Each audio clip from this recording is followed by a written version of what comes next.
Okay, good evening. Welcome to the WZB. Welcome to this WZB Distinguished Lecture in the Social Sciences to be delivered by Susan Athey.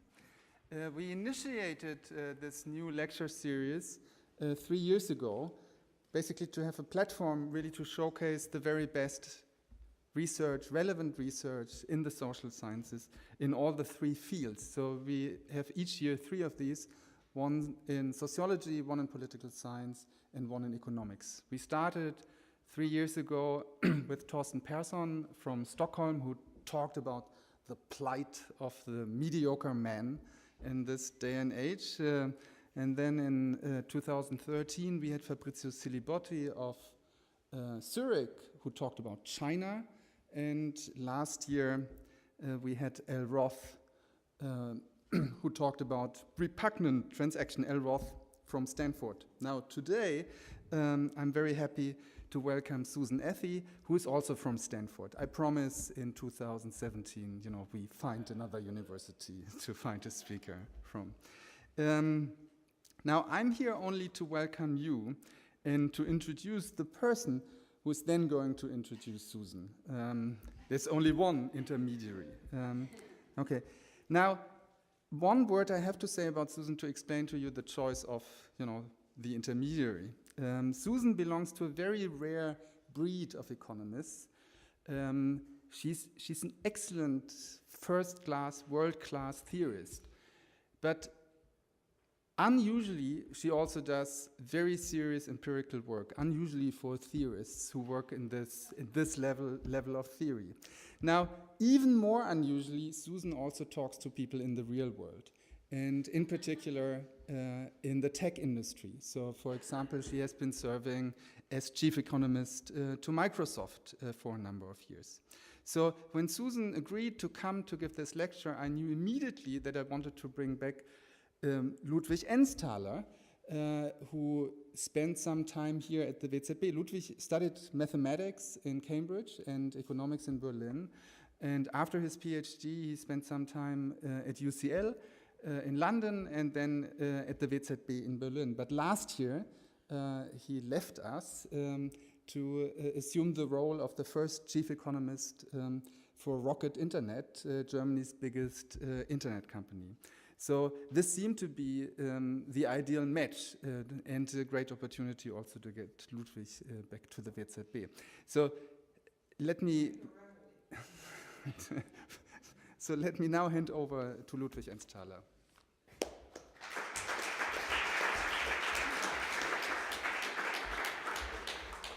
Well, thanks so much for this. It's been a great pleasure to spend the last couple of days the free time I had to go over Susan's work. It's an extremely humbling experience because you realize that, Susan's basically touched every field that I'm personally interested in, both in academia and in the real world, at the very highest level. Let me say a few words about Susan's biography. Briefly, she got a PhD from the Stanford Graduate School of Business and then moved on to professorships at MIT, Stanford, and Harvard, to return to Stanford GSB in 2012 to assume the role of the Economics of Technology professor, which she's held since. And as Stefan outlined, Susan has had the appointment of chief economist at Microsoft in the meantime and continues to serve as a consultant to Microsoft, as well as being a board member at various other private sector companies, predominantly in the tech industry. So that's the easy part of the summary of Susan's CV and work, and now the difficult part starts because Susan, as I said, has touched really every subfield of microeconomics that there is and that's interesting out there. This includes game theory, auction theory, mechanism design, industrial organization, decision theory, and beyond the pure narrow realm of microeconomics, also notably econometrics. And all of this work, as Stefan has said, has always been accompanied not only by publications in the very top journals of the field, but also gone hand in hand with public outreach and teaching, as well as communicating this work to the media, most notably in columns for Forbes magazine, as well as consulting roles in the industry. Now, I had the chance to talk to Susan for 30 minutes this afternoon, and learned a lot, but especially learned that we've had similar experiences when we talk about applying economics to technology, and in particular that there isn't really one big massive field to apply microeconomics to information technology, but that economics pops up in all sorts of different points where it's relevant, and we haven't really got a coherent body of theory yet, but more or less a couple of points where microeconomic theory is extremely relevant. And we discussed a couple of these points, and you really do find them when you go through your work over and over again. And I would like to introduce your work by highlighting three problems, three topics that you've worked on, both in academia, but also communicating them to the real world as well. The first topic I would like to talk, which I think is one of the most important applications of microeconomics in the last couple of years to business, and it's also extremely appealing theoretically, is the online advertising market and the auctions for online ads. So, as you may or may not know, when you go onto Google or Microsoft Bing or surf the internet, you're bombarded with ads, right? And some of these ads are placed there in the old-fashioned way, that someone pays for this ad to be there all week, all day long, whoever comes to visit the website. But a lot of these ads are highly personalized. So I'd see a different ad than you would see depending on what time of day it is that you surf this website, or what device you use to browse this website, and so on. And these ads are sold in an auction, and these auctions, they run by the split second, they run in the background in some big service, and they're served to you as you enter this page. And there's a lot of IT that goes into this, but there's also an enormous amount of economics that goes into this. So the reason that Google, that Microsoft also, and many other companies are so amazingly successful financially is the reason that they do sell a lot of advertising in these auctions. The economics, the microeconomics of these position auctions is extremely difficult to grasp. It changes continuously, and it changes in particular with the technology. So we need different type of auction formats when we use them on your laptop, whether it is on the mobile phone that you use them, or other technical devices, just to name a few changes that are necessary to the auctioning mechanism driven by technology. And Susan has worked on the problem of online advertising quite a lot, both academically, but also as your role as a consultant to Microsoft in the exciting times when Bing started, as you told me, and a number of publications have resulted from this. So, for example, the position auctions with Consumer Search, which is a QJE paper joint with Glenn Ellison, and the skewed bidding in paper action auctions for online advertising, published in the American Economic Review, joined with Agarwal and Young. You're also very active in teaching this, so I see there are specialized courses on this at Stanford. I wish I'd been able to attend one of them. That would have been extremely helpful.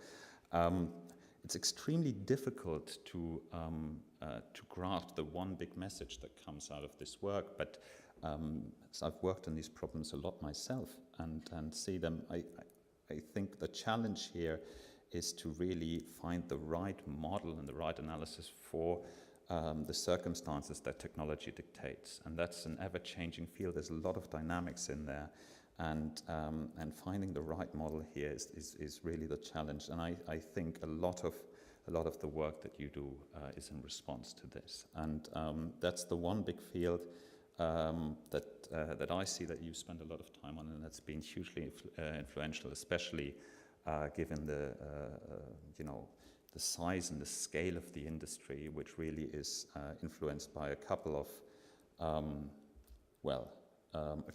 players that are the marketplace bottleneck between the advertisers and the consumers. So this really is a product that affects billions of people every day who use these couple of sites, and being able to influence these markets is certainly one of the most, as a microeconomist, I couldn't really think of a product that would influence more people that you can work on, driven through our research and the academic work that we do. So I think it's one of the most fascinating and high impact markets that there are.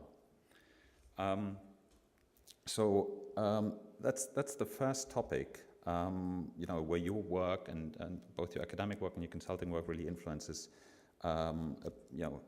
products used by billions of people. The second line of work, and that's very much what you'll be talking about today, I guess, is that I could see a theme that you work on fields where the technology really does impact the market structure of markets, right? So, for example, in the news industry, again, that's today's topic, the impact of targeting technology on advertising markets and media competition. Again, an American Economic Review paper, joint with Joshua Gantz, where you analyze the question: is the declining ad revenue is that due to different behavior of people? Because it just makes reading news online makes it a lot easier for us to switch our news consumption from one media outlet to another. So there's a technology-driven shift in behavior, and does that cause ad revenue for media outlets to decline, and therefore really shift the entire market structure of that market, of that vertical? So again, it's a mix of technology and microeconomics, but in this particular line of research, I think you're a lot more confronted with the industrial organization aspects that are caused by technology and by technological change, and I find that a fascinating line of research.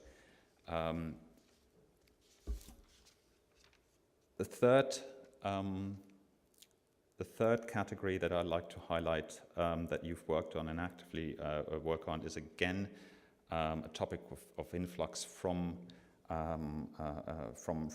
the technology companies around you, probably onto economics, and that's the influence of machine learning in econometrics. So you've recently been very active in promoting both in academic research and in teaching to highlight methods that import techniques from machine learning into the social sciences, in particular into economics. And I think there's even a dedicated course to machine learning and causal inference, which is probably the first of its kind out there. I could go on and list different topics that you work on. You've worked on other things. What I find, I could probably list 3 or 4 other themes where you look at the economics that either influences technology or has been influenced by technology. You work on Bitcoin, for example, where you talk about the economics behind the mathematics-based currency that Bitcoin / blockchain technologies that are, might completely disrupt the banking sector in the years to come, and various other topics. So if I was to span an umbrella, over this body of work, then I would say that it's really about a transfer between what makes your work special, this line of work special, a transfer of economic theory and high-tech and technology, and it's a transfer that really works both ways. So it's taking the machine learning and bringing it to social science, econometrics. It's taking the technology that changes and looking how it changes the market structure. But it also goes in the other way. It's taking what we know about auction theory and bringing it to new markets to sell advertising. So it's a two-way autobahn between, on the highest level, between practitioners' work and, as Stefan has said, economic theory. So I hope this continues. I'll be following your website even closer than I have been in the past, to see what's next, what the next hot things are to work on, how our knowledge of economics, economic theory, econometrics can influence these mass products that are used by billions of people, and how our new technologies give us a new piece of economics or economic analysis. And I'd be extremely keen to listen to your talk about the changes of media consumption. Thanks very much.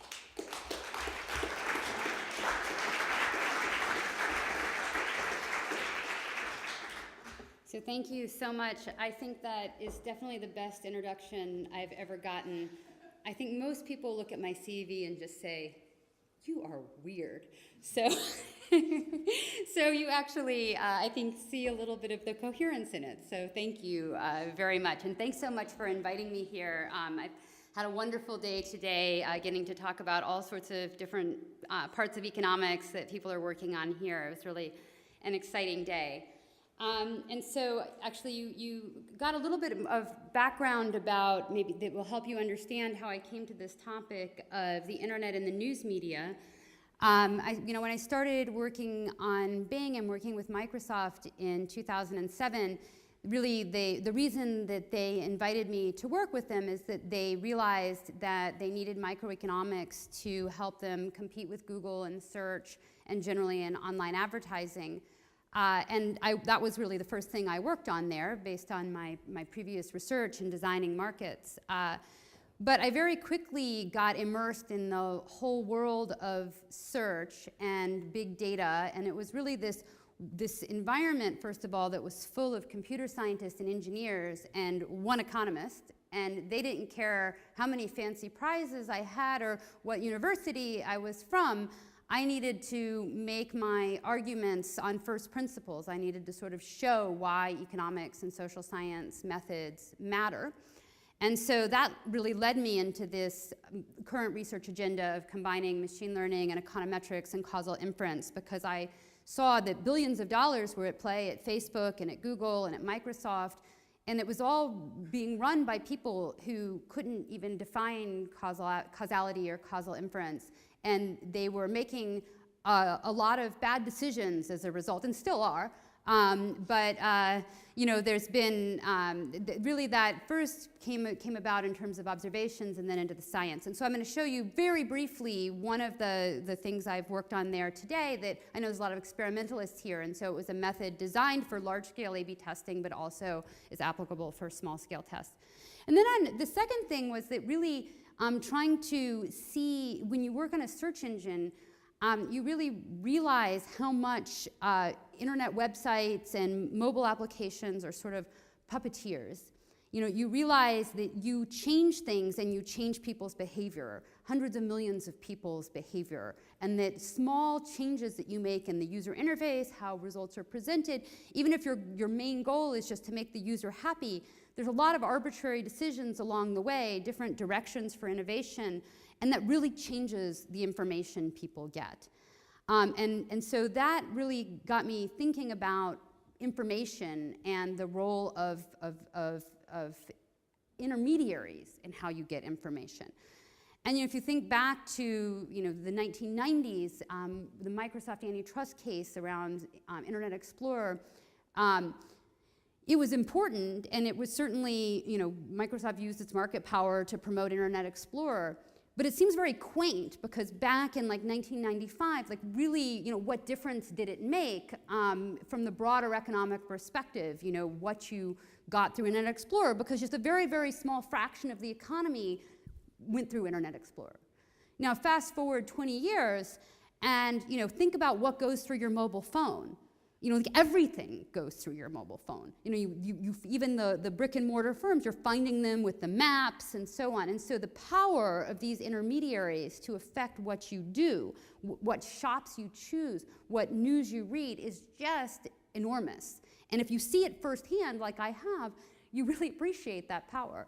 And if you switch from an Android to an iPhone, or if you switch from an iPhone to an Android phone, you're going to change which services you use. You're going to change really how you consume in the economy. And then as mobile money and everything else goes onto the phone, that power is going to be even more concentrated. And there's a lot of economics that suggest that we're always going to have concentration. It's going to be a few firms, one firm, two firms. You guys basically have one search engine in Europe. That's what you're stuck with. And the choices they make are going to determine what you do. So that's, I think a really compelling theme to think about how technology is changing our lives and changing industries. I wanted to focus on the news industry in particular because it's just so important.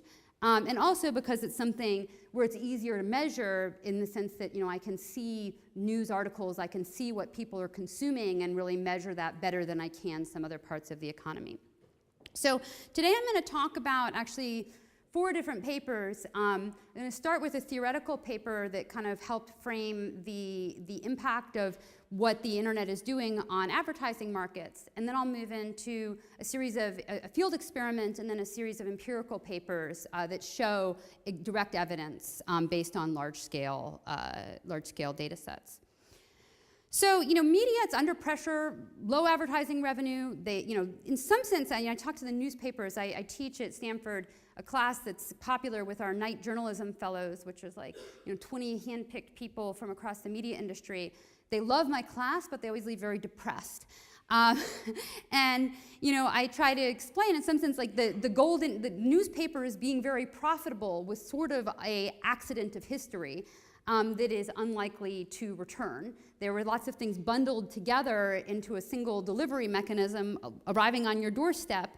That's gone and it's sort of not coming back. They said, well, are you basically saying, I use a farmer's market analogy for advertising marketplaces. They said, we used to be the farmer's market and now we're the farmers. Sort of like, yes, that's kind of, and Google is the farmer's market. And so, the world has changed in sort of fundamental ways for them. And of course, this has lots of implications. We're going to lose good journalism. We've seen international bureaus cut. We've seen reporters cut and so on. So we're going to get less good information. So this is sort of the chart of doom. And this is a U.S. newspaper industry in real dollars. And this sort of shows how as the internet peaked, the newspaper ad revenue kind of fell off a cliff. And it's not due to circulation. It's not due to classifieds. It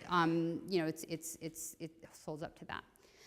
So first I'm going to talk about a paper with Emilio Calvano, who's in Italy, and Joshua Gans from Toronto, about the impact of consumer multi-homing on advertising markets and media competition.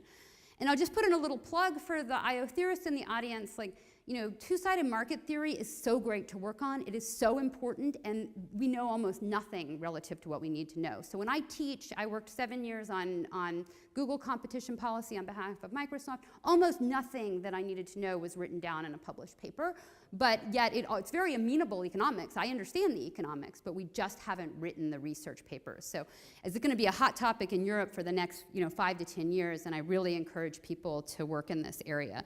So this will give you a little sense of like this paper should have been written before, but these are the kinds of issues that people haven't really addressed. So the theory paper is trying to rationalize 2 facts.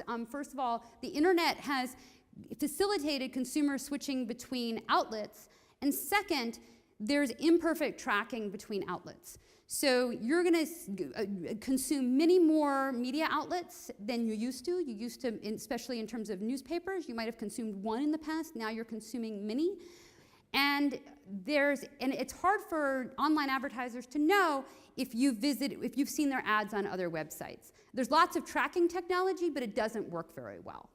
Okay. Just to give a sense of that, I'm co-teaching this year with the CEO of ComScore, which does a lot of tracking of consumers online, and they can see the users as they go from website to website.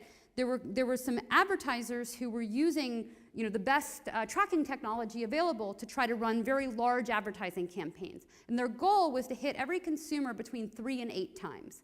So they were attempting to do that. They viewed 1 to 2 ads as wasted and more than 10 ads as wasted.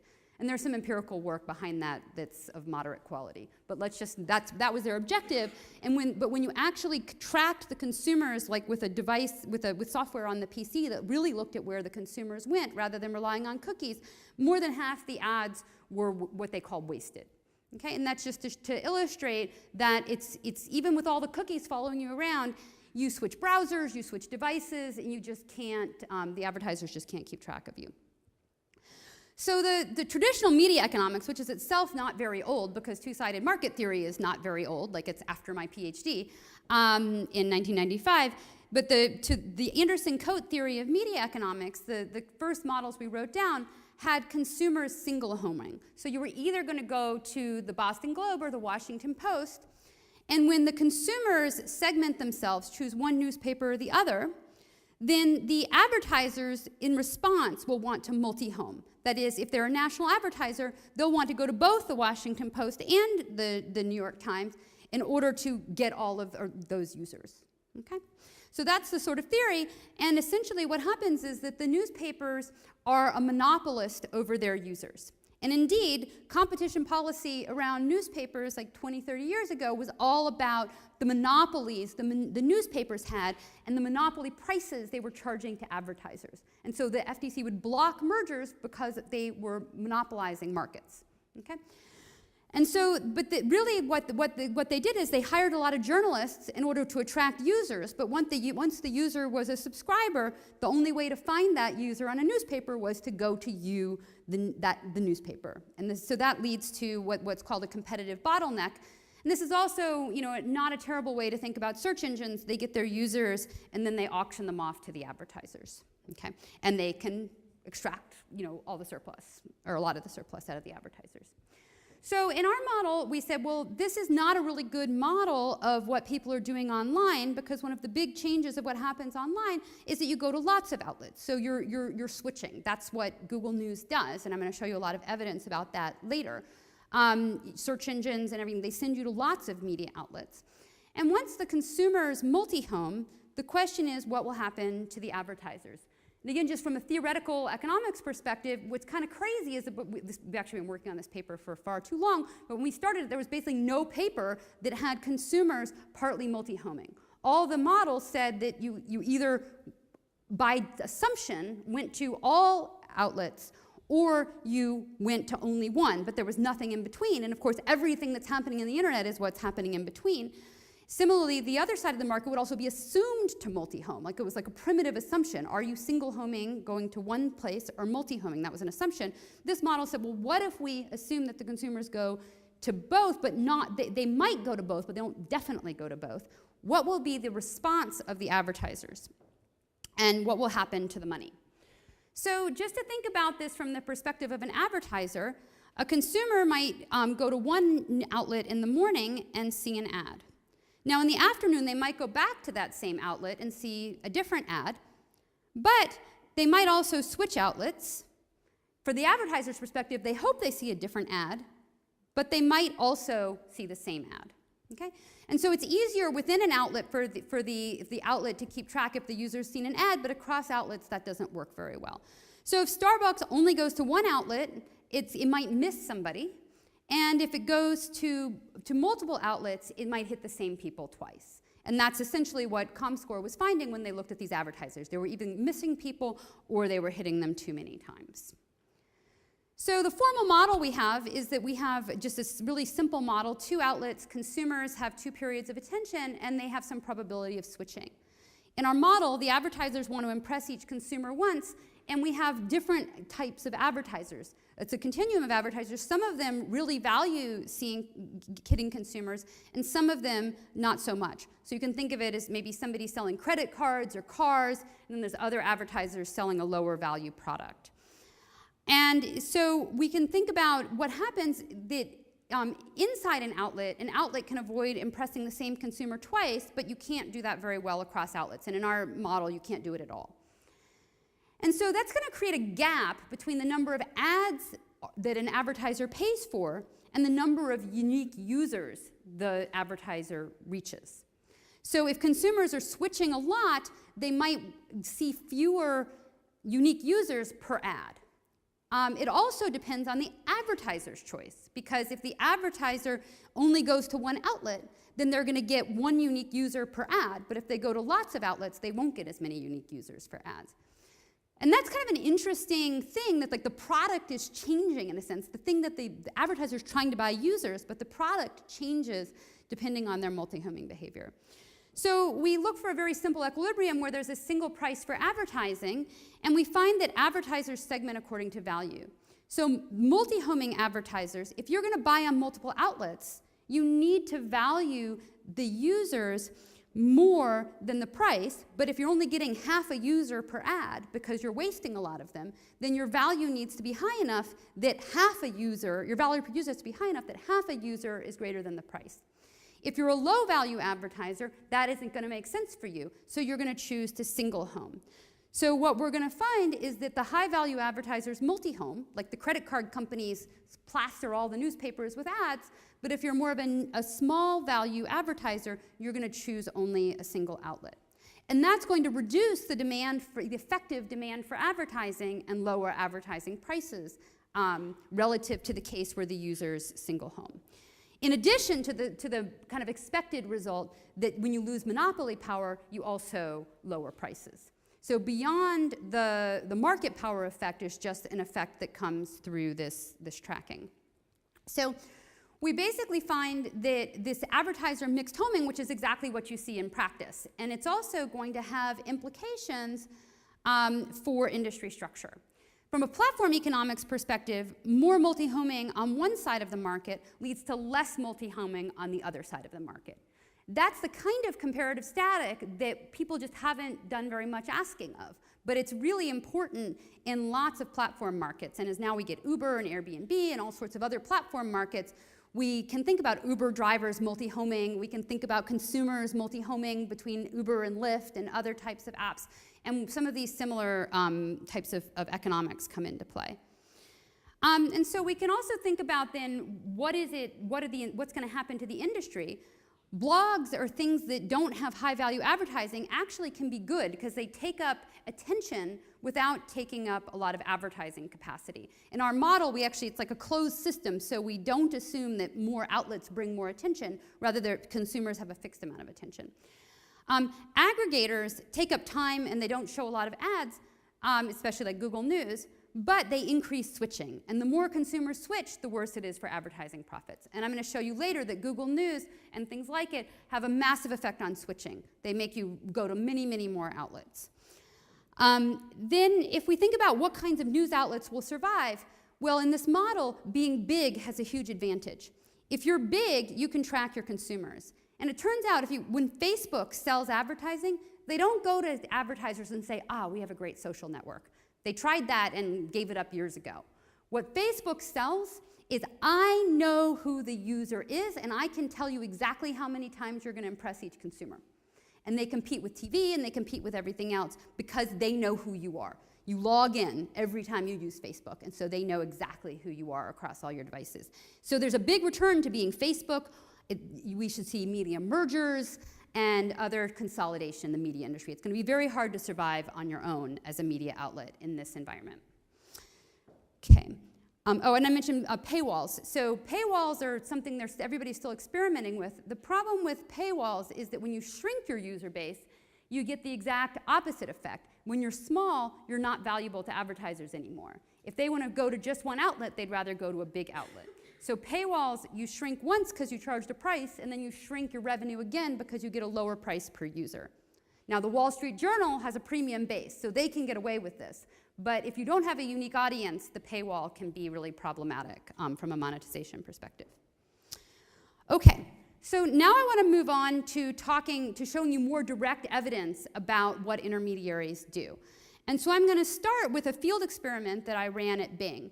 This was actually done at the request of the European Commission. The experiment actually would not have been done otherwise because it's actually a very expensive experiment.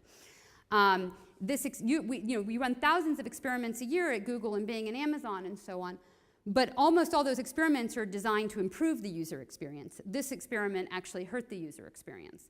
And so it was really an experiment designed to learn a fundamental fact. And the question the European Commission had was, how much can you manipulate traffic? If you re-rank things, does it matter? And some of the people in the chief economist's office at the time that I did this were really quite skeptical that what's on the web page is actually going to affect your behavior that much. Now, if you ask anybody in Silicon Valley, like all the parents of my kids' kindergarten class know this, but if you're not surrounded by tech firms, you may not know how important position is and the layout of the screen is for what users do. So they said, well, gosh, if it's all on a web page, how much lower could search costs get? We used to think about search costs as like driving to different gas stations. If it's all on a web page, position couldn't possibly matter. Of course, like half the R&D at Google and Bing is about getting the relevance right, so we knew it mattered. But I ran a large-scale randomized experiment on millions of users, actually in the UK and the US. These are US results. And what we did is we took the link on the top position and put it in the 3rd position, or put it in the 5th position, or put it in the 10th position. And then we asked, what happens to what users do? And so here on the graph, in the y-axis is click-through rate, CTR, the probability that the link gets clicked. And so the dark orange boxes are in the control group, where everything is ranked as it should be.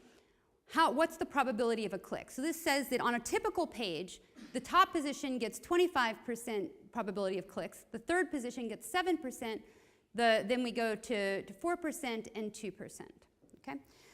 But of course, this is not a causal claim. The dark orange is not a causal claim, because if Bing knows what it's doing, Bing put the best thing in the top position. So we don't know if the thing is getting clicked 25% of the time because it's good or because it's in the top position.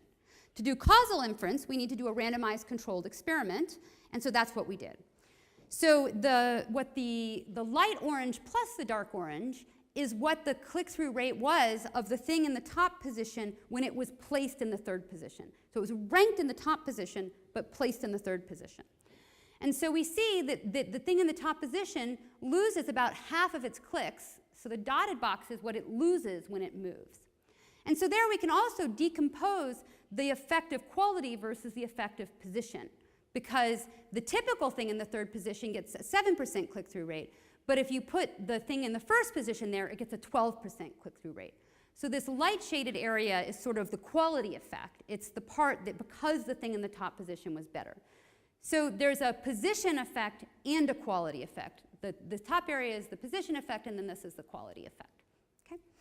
So this randomized controlled experiment shows that I can take away almost all of your clicks, even if you're a very good website, by putting you at the bottom of the page. And I don't have to move you down very far to take it away. We also did experiments looking at the effect of big boxes and found that those had even more substantial effects. Okay.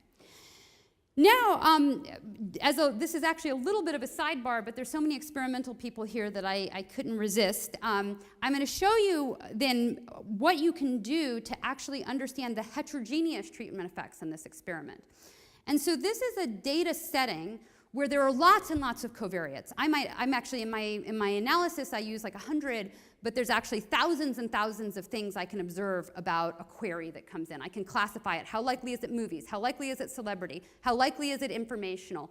I can look at all sorts of things about the user that entered the query. So I know lots and lots of things about each time a user comes in to this website.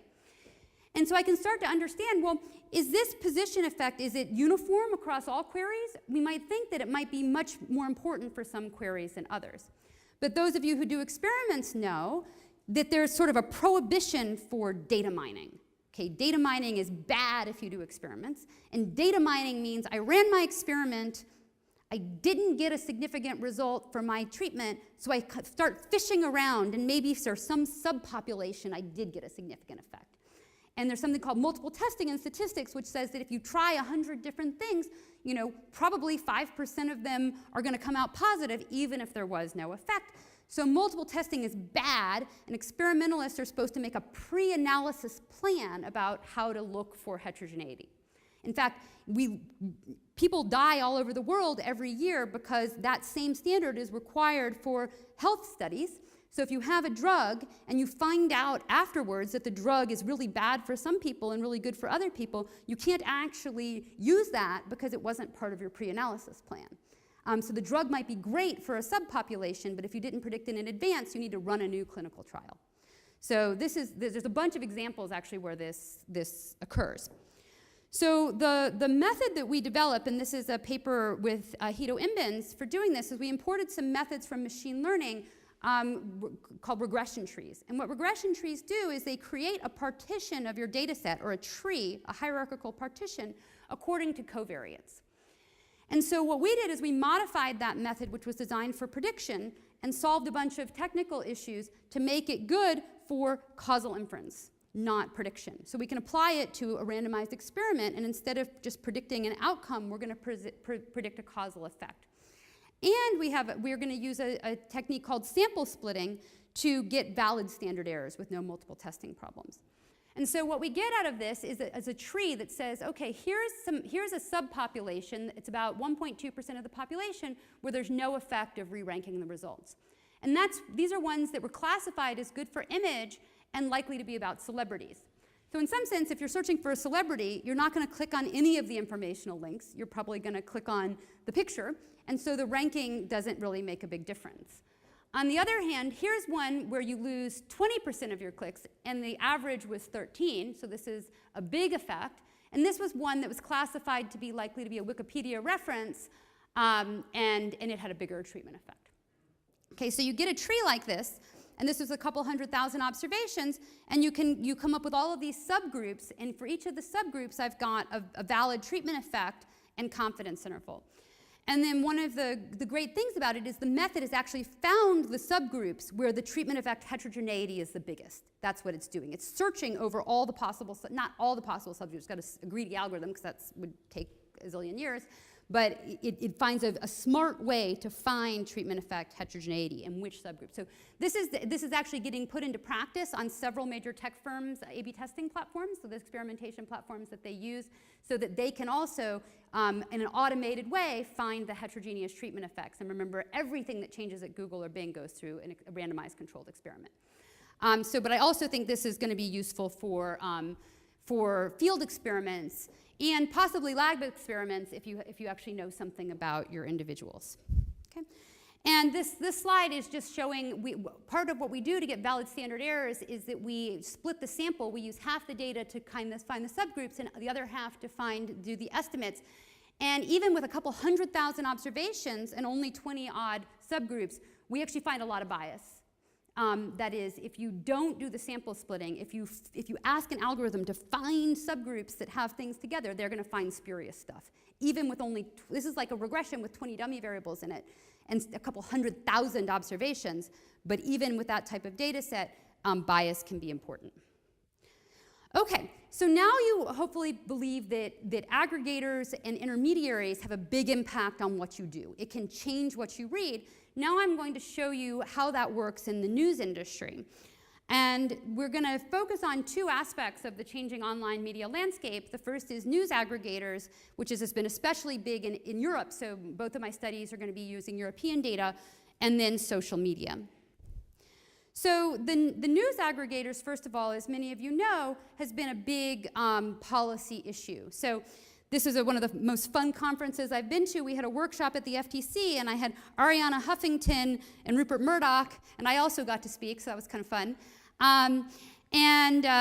Actually, the best part was when Arianna Huffington quotes Rupert Murdoch. So in her speech, she went through all of his previous speeches, and this is Rupert Murdoch in Arianna Huffington's words. The Huffington Post and Google News are parasites, content kleptomaniacs, vampires, and tech tapeworms in the intestines of the internet. Okay, that's my favorite one because that's actually got good economics in it. Rupert Murdoch is a very good economist. He understood two-sided markets well before Jean Tirole, and he really nailed it. He's very, very good at this. So, but he, what the tech tapeworms on the intestines of the internet is that this is something that doesn't go and forage for the food. Like, they don't go and do the reporting, and they wouldn't survive without somebody else foraging for the food, but they make money off of it. So that's the criticism. On the other hand, you know, the other side of it is that actually aggregators and search engines, and they help people find stuff. They're like taxis. They drive traffic to the newspaper. And maybe a slightly deeper thing is that they lower the cost of news discovery and help niche publishers. Okay? And so it's really actually, from a regulatory perspective, this issue comes up over and over again with all the new tech platforms. A new platform comes in with a new business model, and you don't even know what market it's in. You know, like, is Google News a newspaper? It sure looks like a newspaper. It looks, you know, just like the New York Times, only better because it's got all the content from the whole internet, including the New York Times, right? So it from a consumer perspective, it looks like a newspaper. But on the other hand, it's also a search engine. I mean, it's helping you find stuff. And that is a sort of a different object. And so what we're going to try to do is quantify how much is it a competitor to the newspapers and how much is it a complement to the newspapers. And so, you know, the substitute, the readers can read the headlines and snippets without clicking on articles, and indeed about half the visitors to Google News don't click through. So if you go there and you don't click through, clearly it can't be a complement, it's got to be a substitute. On the other hand, they're going to reduce search costs and therefore make it easier to find outlets. How many URLs do you know? But there might be some outlet out there that has a great story on the topic you're interested in, and how are you ever going to find it without an aggregator? It's going to have a differential impact on small and large publishers, which is going to affect the industrial organization of the industry. Small publishers might benefit relatively more than larger publishers from aggregators. Large publishers can attract viewers through their brand. It's also going to have a differential impact on landing pages, that is like the home pages, the front pages, and articles. Because Google News doesn't send you to the front page, it sends you to an article. All the valuable advertising is on the front page, not on the article page. So they're going to sort of bypass the door. And in addition, you know, what is the front page? That is what the editors do, right? They choose what's important for you to read. And if you don't go there, you're going to read what the algorithms designed by the engineers in Mountain View want you to read. And that's a different thing. It might be better because they are more attuned to user popularity and they can respond faster. It might be worse because they're not actually telling you about, if something's not popular, it's not going to show up on Google News, and they're not going to be able to sort of inform you about what's happening in Syria or other types of events. And then, you know, that we also can think about a new competitor in this space. Facebook in the last year has started doing instant articles and asking the newspapers to deliver their content to the users through Facebook. Farmers market versus farmers, well, now Facebook is the farmers market and the news articles are the farmers. They might lose their differentiation, and Facebook then curates your news rather than Google. Okay, so the first thing we're going to show you is the results for a natural experiment as a result of legislative action in Spain. So the Spanish Parliament passed a law in 2014 that would require news aggregators to pay for news snippets in news.google.es and similar sites. It didn't aim at Facebook and Twitter. This is not so crazy because, like, Microsoft, MSN, Yahoo News, they actually pay the newspapers that they have partnerships with. But Google News didn't pay anybody. They did not like the idea of paying anybody, so they shut down. And actually, Yahoo and Bing News also shut down, and partly they just weren't set up to do this, and so when the law passed, everybody just shut down. We use this shutdown as a natural experiment to analyze how Google News users reacted to the shutdown. And to understand why it's so important to get a natural experiment like this, you know, if you think about taking one newspaper out of Google News, it doesn't really affect anything because some other newspaper also has similar content. And so, one newspaper at the time, you can't really learn what the aggregate effect of Google News is overall. But taking away Google News entirely allows us to really understand that better. So we're going to understand, did Google News users read less news? That is, was Google News a complement to their news reading? Which outlets benefited? How did landing page and article consumption change? And then I'll show you some work, what we've been working on most recently is what kinds of topics did people read? So we're going to have data from internet browsing, 160,000 PC internet users in Spain who viewed at least one news website per week. We're going to look at 175 Spanish news outlets that comprise 95% of news browsing. And we're going to use a difference in difference approach. We're going to use use the user pre-period to establish user patterns. So this is the chart of overall news viewing in Spain, and this bar is the shutdown. Now, interestingly, right after the shutdown, in the popular media, people reported that, oh my gosh, after Google News shut down, news viewing is falling off a cliff. But if you'll notice, this right here is Christmas, okay? And this is one of the huge challenges of doing observational studies online. First of all, there's these crazy day of week effects, so you have to control for that. And then there's a lot of cyclicality and seasonality. And just if there's a snow day or something, it's going to affect what people do. And so you really need to get a baseline for what's going on. Then you also get these crazy spikes. So Princess Christina indicted on corruption charges, and boom, everybody goes to read the news. So what we can see is that if we want to really understand this phenomenon, we're going to need to think hard about controlling for time trends. Then the second problem is that actually, the idea that Google News had caused a 25% reduction in news was just crazy, because actually Google News homepage is a tiny share of news consumption in Spain. So this is news consumption by a referral source. And so we say that Google News referred you to an article if the session that you have started with Google News. So if you go to Google News and they take you to the New York Times, and then you read 3 news articles on the New York Times, we'll say all of those were referred by Google News. And so Google News is actually very, very small. Now, Google search is quite big, but a lot of the metrics people look at may not even distinguish. They just know it comes from Google. They don't realize how small Google News was. So Google News really can't have had a big aggregate impact on Spain. So in light of that, why am I even showing you this if this is all so hopeless? Well, what we're going to do is we're going to study those people who use Google News a lot and do a difference in difference analysis where we're going to compare the heavy Google News users to very similar non-Google News users and then see what happened to the consumption of the Google News users. Realizing that they are not typical users, we're going to match them with other users who read the same amount of news. And actually, in some of the stuff now, we're controlling for that read the same topics of news. So you both liked Ebola, then you're going to be matched with each other. So this is a technique, actually, that we also have used a lot in my work with Microsoft and other tech firms, this idea that there's some sort of natural experiment, and you create a synthetic control group for the treated users.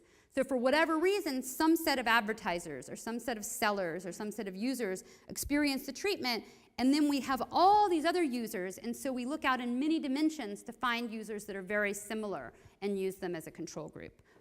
So this is what it looks like just in terms of a picture. My treatment users, who are heavy Google News users, is the red line. The control users, as you can see, match them very closely before the shutdown, and then after the shutdown, the heavy Google News users stop reading as much news. And so the simple difference in difference is that these Google News users decrease their news reading by about 16 to 17%. Okay? So that's saying that in the aggregate statistics, Google News helps people read more news. Okay, that's the first finding. And I'm generally kind of anti-Google, so I always like to say, okay, this is my pro-Google slide. This is saying that Google helps you find stuff. It's really true what they're claiming. And so we can look at there's a lot of numbers on here. We're going to break things out by referral source. So this is how the reader found the news, and then this is the type of place that they read: all news, articles only, landing pages, like the landing page of the sports section, the landing page of the politics section. These are the front pages where the curation occurs. And then other content, which is like slideshows and things like that. And so what we're going to see overall, just looking at the percentage numbers, is that when Google News goes away, my difference in difference estimate, that is how much my treatment group minus control group varies from before to after, that estimate is going to be minus about 16%. Now we see for articles, it's minus 17.5%, and for landing pages, it's minus 20%. So when Google News goes away, it actually is going to hurt your consumption of all of these different kinds of news. Okay? Now over here, we see a positive result for other content, and there you can sort of think about slideshows. Like if you go directly to a newspaper, they're going to try to push you towards the slideshows because they want to get a lot of pages and sell a lot of ads as you flip through the slideshow. That's going to happen less when you have Google News around. Okay? So this is the basic finding, and this comes out of a regression where we actually have daily fixed effects. So it's not just a simple comparison of means, and it's also robust to interacting the time trend with all the user characteristics. Okay, so then we can say, well, let's try to look at a different way. What are kind of the substitutes for Google News, just in terms of shares? So we have an aggregate effect, but then we want to say within the user's consumption, how does the share of their consumption change? And so we see for the Google News users that they're going to substitute towards direct navigation is going to be the biggest thing they substitute towards. And then they substitute towards search. Okay. Now the thing that starts to get more interesting is to break this out by the outlet size. And here we're actually going to get very different results for big outlets and small outlets. So in particular, we're going to see that when Google News goes away, the Google News users go more to top outlets.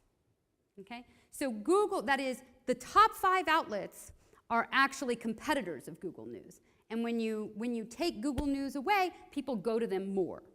Now when you break that out, it's actually coming from the landing pages mostly, also other content, but there's not much other content. So the effect is really driven by the landing pages.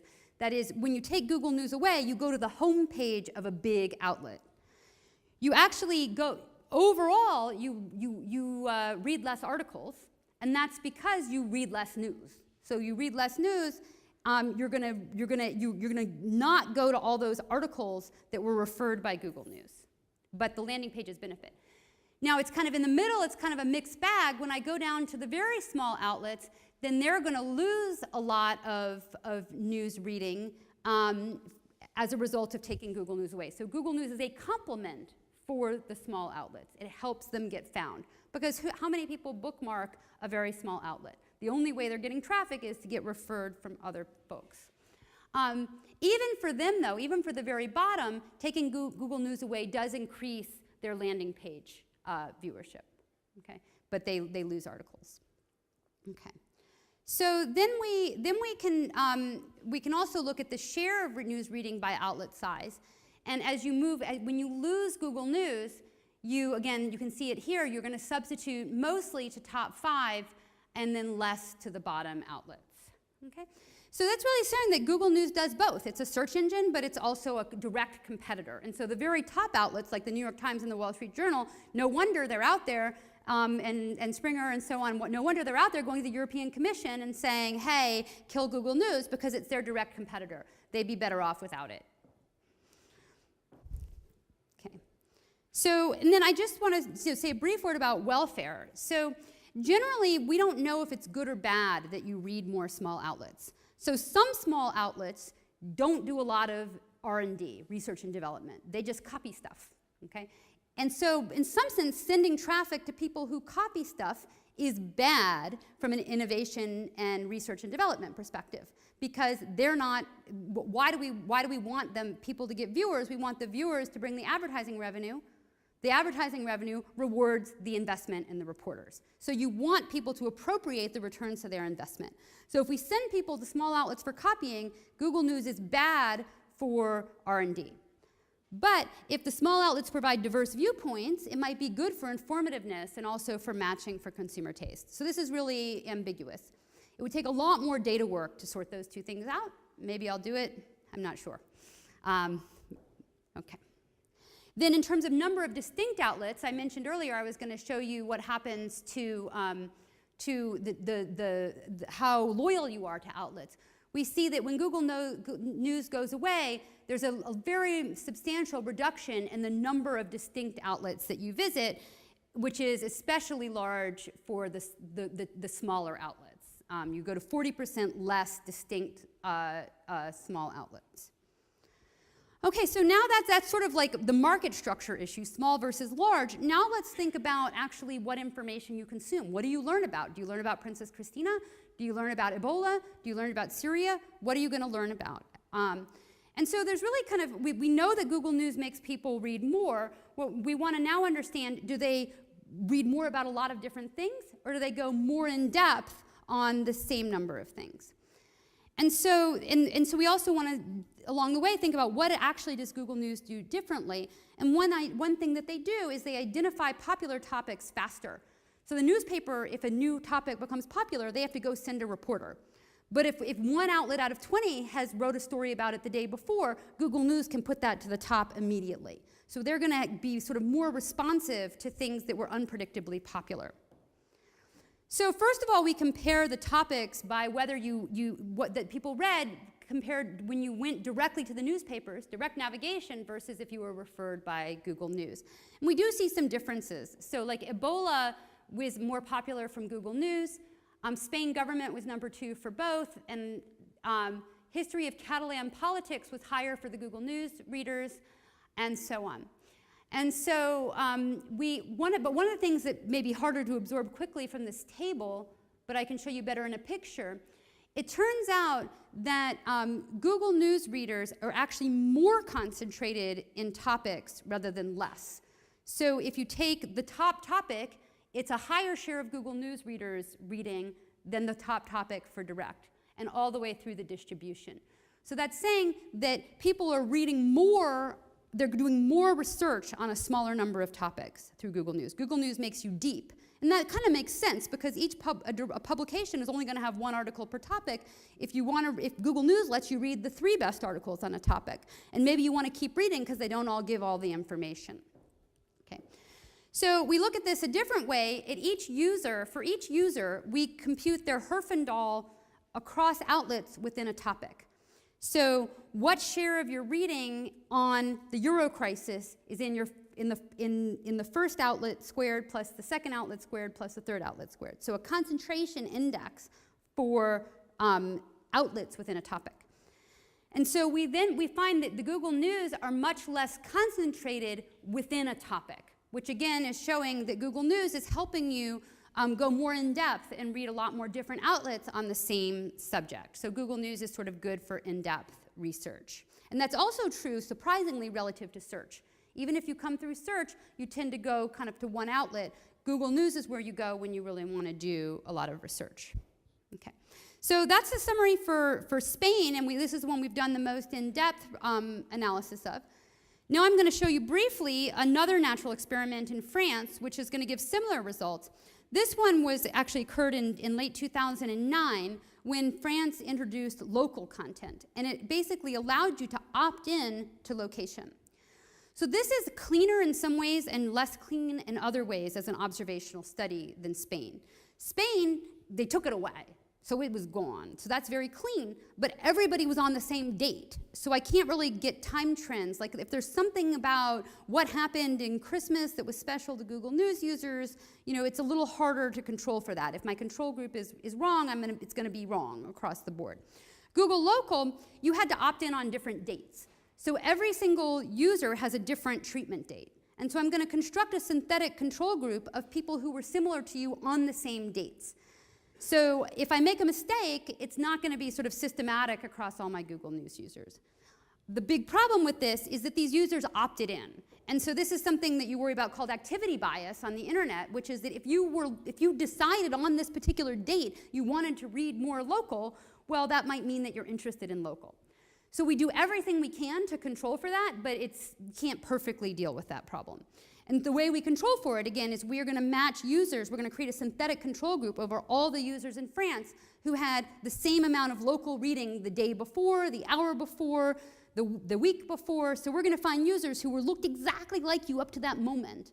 But nonetheless, there was something special about the moment that you put in this date to Google News.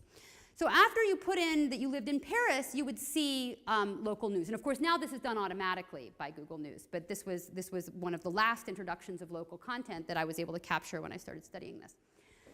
So now we're going to have not a specific date, but the day relative to sign up, because every treatment user and their associated control users have a different calendar date that's date 0. But I can line them all up and show that I do a pretty good job matching the treatment and control users, and I have more control users to reduce the standard errors, so that's why it's less variable. And so before the sign up, they all look very similar. Then on the sign up day, which we omit from our regressions, there's of course a spike for the treatment users, and then we look at what happens afterwards. And so what we see is that there is indeed an increase in news consumption when the local content comes on. And so this, in some sense, also helps you think about, like, what if all the newspapers colluded? So one of the reasons they had that conference at the FTC with Rupert Murdoch was that the newspapers were asking the FTC to give them antitrust competition policy exemptions so they could collude to charge prices to Google News. So this sort of tells you, what would happen if all the local newspapers could collude and say, you can't have our content collectively, okay? And so we see that if they took that away, reversing this experiment, that would hurt Google News. And indeed, we're gonna find that this having a whole bunch of local content is really good for Google News. So here are difference in difference estimates, and I'll just focus on these numbers in red. We see that when you add Google News Local, you get increases in not just articles, but also landing pages of local news websites. And interestingly, you also see some increases, much more muted, for non-local news. And that's coming, there's two effects. One is the local takes up screen space and actually takes articles away from non-local, so they lose share. But because that local content made the page so much better, people came more to Google News. Google News was a better product, and so the kind of income effect of having more users dominates the substitution effect that you lose screen space for non-local to local. And so actually the non-local weren't really hurt by this change, and they were sort of lifted by it. So overall, it's kind of consistent with our results from Spain, which is that Google News is a complement for news reading. Local is kind of by definition small, and so they're the ones that were helped in Spain, and they're also helped in France. You don't go to that many local websites, and Google News makes you go there more because they made them easier to find. And we also have similar results, more dispersed browsing patterns and so on. Okay. So that's aggregators. Now, in some sense, aggregators are sort of yesterday's news, but now I'm going to talk a little bit about social media, which is kind of tomorrow's news, as it becomes a bigger and bigger part of news consumption. And when I started working on this, by the way, in 2010, it was still very small, so we could barely pick it up. But luckily, I was slow with my research, and now we can pick it up better. And by the way, all of these projects are like incredibly time-consuming. The cleaning of this internet data is just very, very hard. Okay, so social media is important. It's growing in importance, and in 2015, Facebook replaced Google News as the top referrer for certain news outlets. So we want to ask similar kinds of questions. We're going to focus more in this paper on the kinds of news people are reading, which is going to be even more affected by social media because you have this social sharing component that really makes people read different things. So we want to know, is news going to be less neutral? Is there going to be more political polarization? Are they going to read different kinds of news and so on? So we use similar kinds of internet browsing data, this time from the US, but now we really want to know the type of news people are reading. And this we're going to have to work really quite hard for. It's pretty easy to go out and get the news articles and construct simple features. How many quotes? How difficult is the text? Like, is it 8th grade level, 6th grade level? The word count, the sentence length, and so on. But many aspects of the news cannot be accurately constructed with this approach. And so we use actually a fairly novel method to do this. What we do is we use crowdsourcing. Okay, that's not that uncommon, but the problem is, I have hundreds of thousands of articles in my data set, so I can't afford to have humans code all of them. And I actually want to ask them like 50 different things. So that's, even on Mechanical Turk, that's too expensive. So what I do is I classify the articles into topics using text mining, and then I crowdsource the topic characteristics. And it turns out that like most news browsing in a particular week is about 175 different topics. So that's very manageable. And then for certain topics, I'm going to go and crowdsource more articles. So for example, I'm interested in politics, political bias, but only 10% of articles are even relevant for politics. Most people are reading about sports or a storm, the snow, a tornado, a murder. They're not about politics. And so if I can narrow down to the topics that are about politics, then I can spend more money only finding those ones and whether they're politically biased. Okay? So this sort of two-step method was, I think, original for us. So it's a little complicated. I know there's some political scientists probably in the audience, so I'll say a few words about how we construct the topics, because it's really fun working with text. Like, this is a great moment for social sciences, where all the social sciences can work with these data sources and look at text and on a large scale understand what people are saying and doing and reading. So we use a method to classify the topics that's actually multifold. So it's all based on Wikipedia data, but in different ways.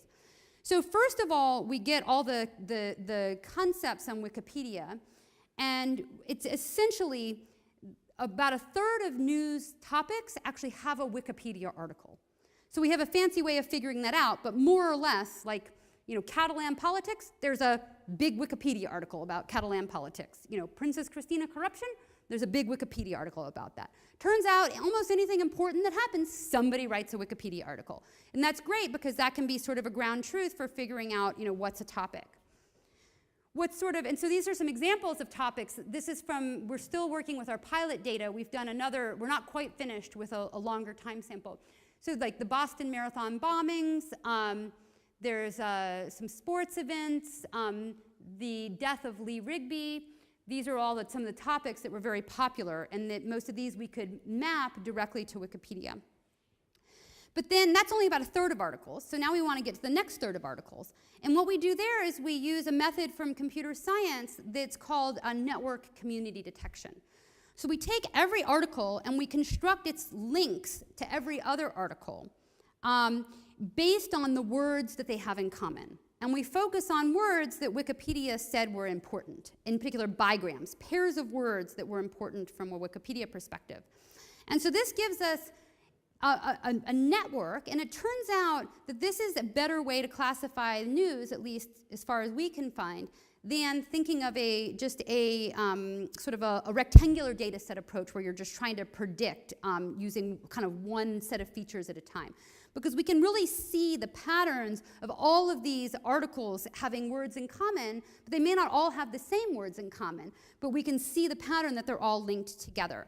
And so there's a community detection algorithm which tries to find communities which have a lot of links inside a community and not very many links outside the community, and those work at large scale.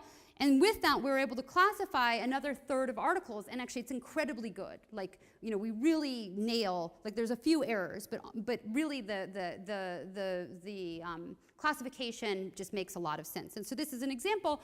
There was, for some reason, somebody pulled out a picture of President Obama's prom night, the fancy dance at the end of high school, and a whole bunch of people ran stories about it. And so, we were able to discover that just by finding a lot of articles that had fun, happy, sipped champagne, and prom night. And we discovered that we did sort of like finding cats on YouTube. We found President Obama's prom night in the text, okay, without knowing that existed as a concept beforehand. That's called unsupervised machine learning. Well, my decision trees were called supervised machine learning, where you have an outcome you're trying to predict. Unsupervised machine learning means that you just have a bunch of data and you try to find things that are similar. Then we do crowdsourcing by Amazon Mechanical Turk workers, and then we take a bunch of articles, we sample articles within each topic, and then have the Turk workers read the articles all in the same topic. So then we can see, what do we get out of all of this? And this is, very descriptive, and I hope we're going to continue to work on this and find out even more. So what we want to do is compare the share of reading through direct navigation when you go directly to a news site versus when you come through social media. And it doesn't all add up. There's more stuff besides direct navigation and social media, but we're not going to show them in the pictures. And then we do this thing, these green bars are going to help control for user mix. So they're going to tell you what direct navigation would have been, what the red bar would have been, if they had the same user mix that you had on social media. Okay? And that's important because suppose we say, oh gosh, people read more about crime and social media than direct navigation. Should the newspaper go out and hire more crime reporters? Well, maybe yes, if you think that that everybody's going to adopt social media and read more crime, but maybe no if you think that what's going to happen is old people are going to move off of their newspaper and onto social media, and the old people are less interested in crime. So you need to know whether it's the user mix or what you actually do once you get there. So in this picture, we actually see some differences, crime, politics, and so on, but a lot of that is accounted for by user mix. So at a very high level, you're reading pretty similar things from Facebook and direct navigation. But where we get a lot more action is when we look within a topic. So here we're going to do counterfactuals controlling for the topic mix, and then we're going to say how do you read different articles on the same topic, like the topic like a sports event or a tornado is a topic. So what we find here is that we do see a lot of differences. For example, social media has a lot more articles with an individual perspective. It's how a person felt when the storm was coming, not just the facts about the storm. More in-depth articles. We also see more in-depth analysis, more controversial or one-sided articles, more socially controversial articles, more opinion articles, politically controversial, and as well, more caring and supportive stories. So you want to share on Facebook an article that shows how much you care about people in a storm, not the facts, because you figure that people already know the facts if they care about the facts. We also see differences in terms of targeting. There's more articles that are sort of interesting to a specific group. Like you might share an article about your favorite sports team to your friends who also like the sports team. If you're a parent, you might share a parenting article, and so on. So we particularly see targeted at parents of young children and targeted at women being shared more on Facebook. There's some results about emotions, more positive articles, compassionate articles as well. So in summary, there's not much variation across the super topics, the big topics, but there's a lot of within topic variation between direct navigation and social media. The final thing we look at is political bias. So first of all, one thing that I didn't really appreciate before doing this work is that different outlets, first of all, cover potentially biased topics at very different rates. So some outlets are much more likely to cover topics that are politically controversial. And second, a lot of the variation in political bias is actually determined by topic, okay? So it's not the case that Fox News, the conservative news in the US, publishes more conservative articles about the 2012 Benghazi attack, which they kind of blame on Hillary Clinton. It's that they have lots and lots and lots and lots of articles about the Benghazi attack. Like according to Fox News, the Benghazi attack is the most important thing that happened yesterday. They're surely going to have an article, and actually if you talk to the people at Fox News, that's part of their branding. We are the go-to source for the Benghazi attack. We will always have something on the Benghazi attack, okay, which was clearly caused by Hillary Clinton. So that actually, if you run a regression for bias, actually you can make the Fox dummy go away if you just control for what topics they cover. And so that's really interesting for thinking about the informativeness of our population, because maybe part of the polarization is just that you're going to think that certain things are important which might not be important. Or, and of course the same thing on the right wing, you're going to have, on the liberal side, you're going to see school shootings, every time somebody gets shot in a school, there's going to be big articles in the liberal outlets. And that's the most important thing that happened. Okay, so they're really going to be different in that perspective. So then we look just at potentially politically biased topics, and we try to see, is social media browsing more politically biased? Only looking at the topics that are potentially politically biased. If you include all topics, it's all noise because most things are not political. So unlike Matt Jenskow's work, who I love and we just recruited to Stanford, but unlike some of the previous work on this, we actually look at the article level. And so we're really going to control for things, he finds that people who read a lot of news go to Fox and the New York Times. But it turns out a lot of what they're doing is reading about sports and tornadoes. I'm liberal, but I go to Fox all the time for, storms and things because they're the highest ranked on Google News. But, they might have the best local weather reporting or something. So people go, but not necessarily for politics. So we see here that social media has less neutral news and more polarized news. But where we really see an effect is if we look at people who read at least one conservative article the week before. And then for those people who have signaled they're conservative by reading a conservative article, they read almost no liberal news, and they read a lot of biased stuff on social media. So direct navigation is going to give you a more balanced perspective than what you read through social media. Now, these results are actually probably overstated because we have only 2.5 weeks of data here, and so there's a lot of zeros in this data, or people who had read one article and then read one other article. So we've expanded it to 6 months, but the results we haven't finished the crowdsourcing yet for that, so I can't show you. So undoubtedly, these results will shrink a little bit, but qualitatively, that's what we're finding. And so same for liberals. If you read a liberal news article in the previous week, then we're going to find that you're going to have almost no conservative reading, some neutral reading, and a lot of left-leaning political news.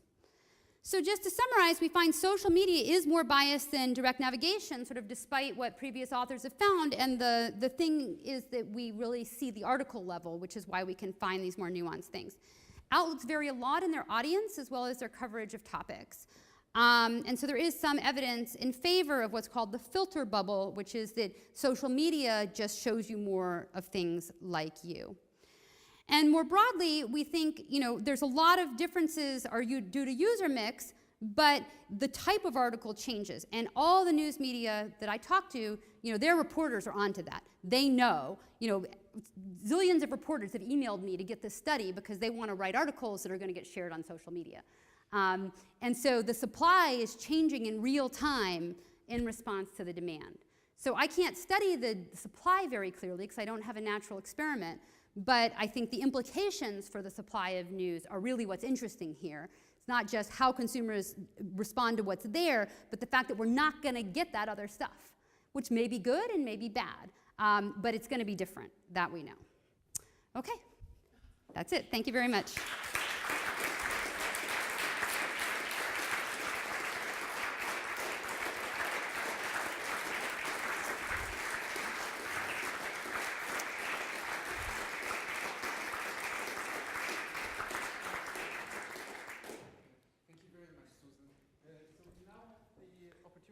For everybody to ask questions. We will sit here, Susan, maybe you in the middle.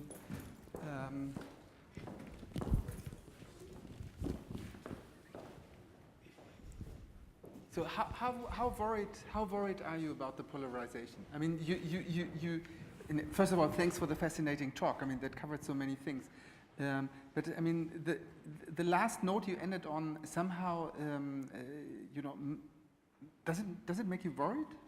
It does. So I want to be a little cautious until I kind of see my final results, but I think it's very intuitive, and it's also consistent with a lot of people who have data in the industry see that people are really getting confused about what's important. And if you think about phenomenon like the rise of Donald Trump and so on, there's a lot of people who really think that a certain small set of topics is the most important thing that's happening. It's the only thing that governments do is blow up your own embassy, in Benghazi. So people get very confused, and then they feel confirmed in those views. I saw another article recently that they were asking politicians about the questions they get from their constituents, and they said there's a huge rise in questions that are just completely factually incorrect. So they said, well, we used to be, we'd get like 5 to 10% of questions where people were just totally misinformed, and now you get like half of your questions are really not based in reality. And of course, the politicians also respond to that in their supply. Is that even in California, or? Yeah, I mean, yes. And so, so then they realize they can, if they say something outrageous, that a certain set of kind of fringe media outlets will pick it up and give it the air of authenticity. And then people will be left thinking, well, maybe that's true. They may not be sure it's true, but they at least think it's plausibly true, which gives people a much wider range to misrepresent facts. And of course, it's possible on the left and the right. In the United States, we're all very concerned about not all, but some of us are concerned about Donald Trump right now, which seems to be a real manifestation of this phenomenon.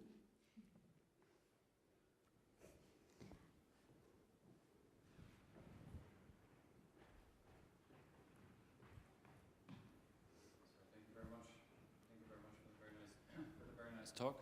Should I switch this on? Yeah. So maybe related to Stefan's question, on your topics there was a lot of death.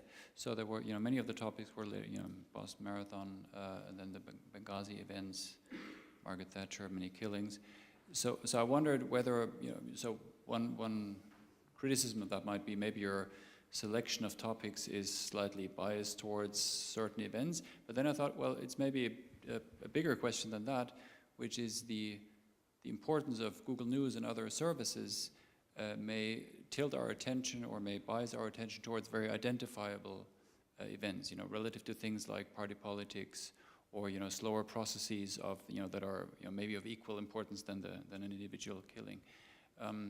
So I wonder whether that has been research, or whether you worry about this also with respect to the focus that the media put on certain events.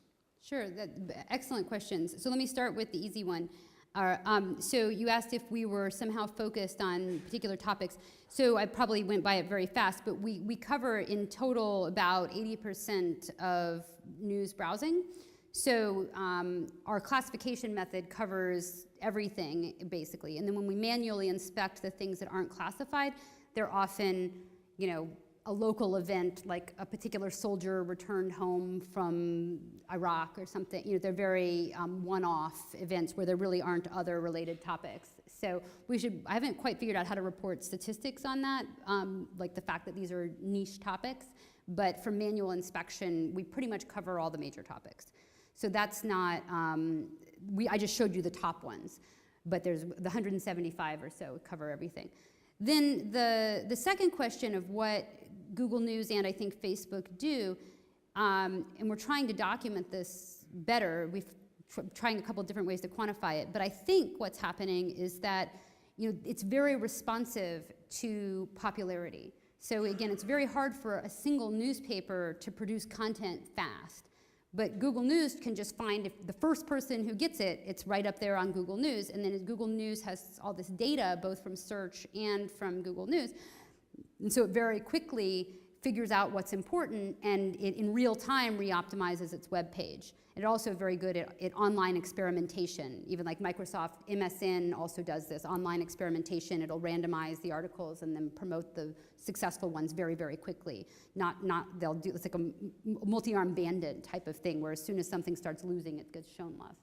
So as a result of that, that's good if you think, oh, the traditional media, they're not flexible, they're slow, and as soon as this research is created, everybody should have access to it. That's good.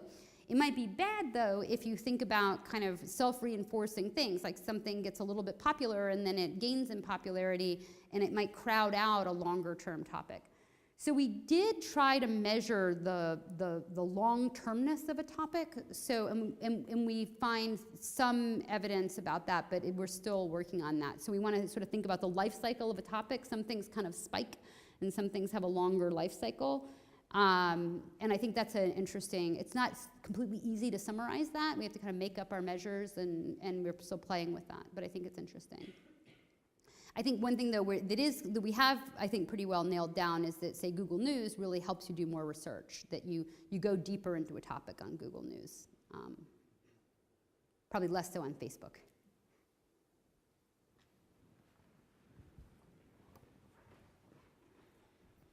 Thanks again for a fascinating talk. I have two questions. Number one is related to your Spanish experiment. Did you go back, say, half a year later and also looked at the data? Is there a difference in that in terms of, people, long-term user trends?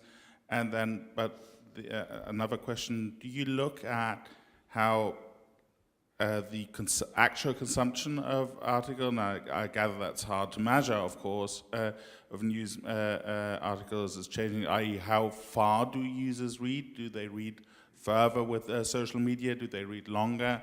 And, it's hard to qualify that. If I go read an article on the New York Review, I might be very well informed, but I've just read one article, so. Yeah. Absolutely. Excellent questions, too. So I hit all of those slides, but all of our results on page views are pretty much identical when we count dwell time. And so in the internet industry, one of the ways that you count engagement is just how long do you stay on the page. And so there's a little bit of a feature that the Google News users spend a little bit less time per page. And they're sort of, you might, on Google News, if you want to read about a topic, you're going to look at an article, and if it looks like it's not a well-written article, you're just going to go back to Google News and then find another article that might be better. So you get a little bit more shopping for articles on Google News, which is partly why you see more articles per topic. But overall, the aggregate dwell time results are basically the same as what I showed you.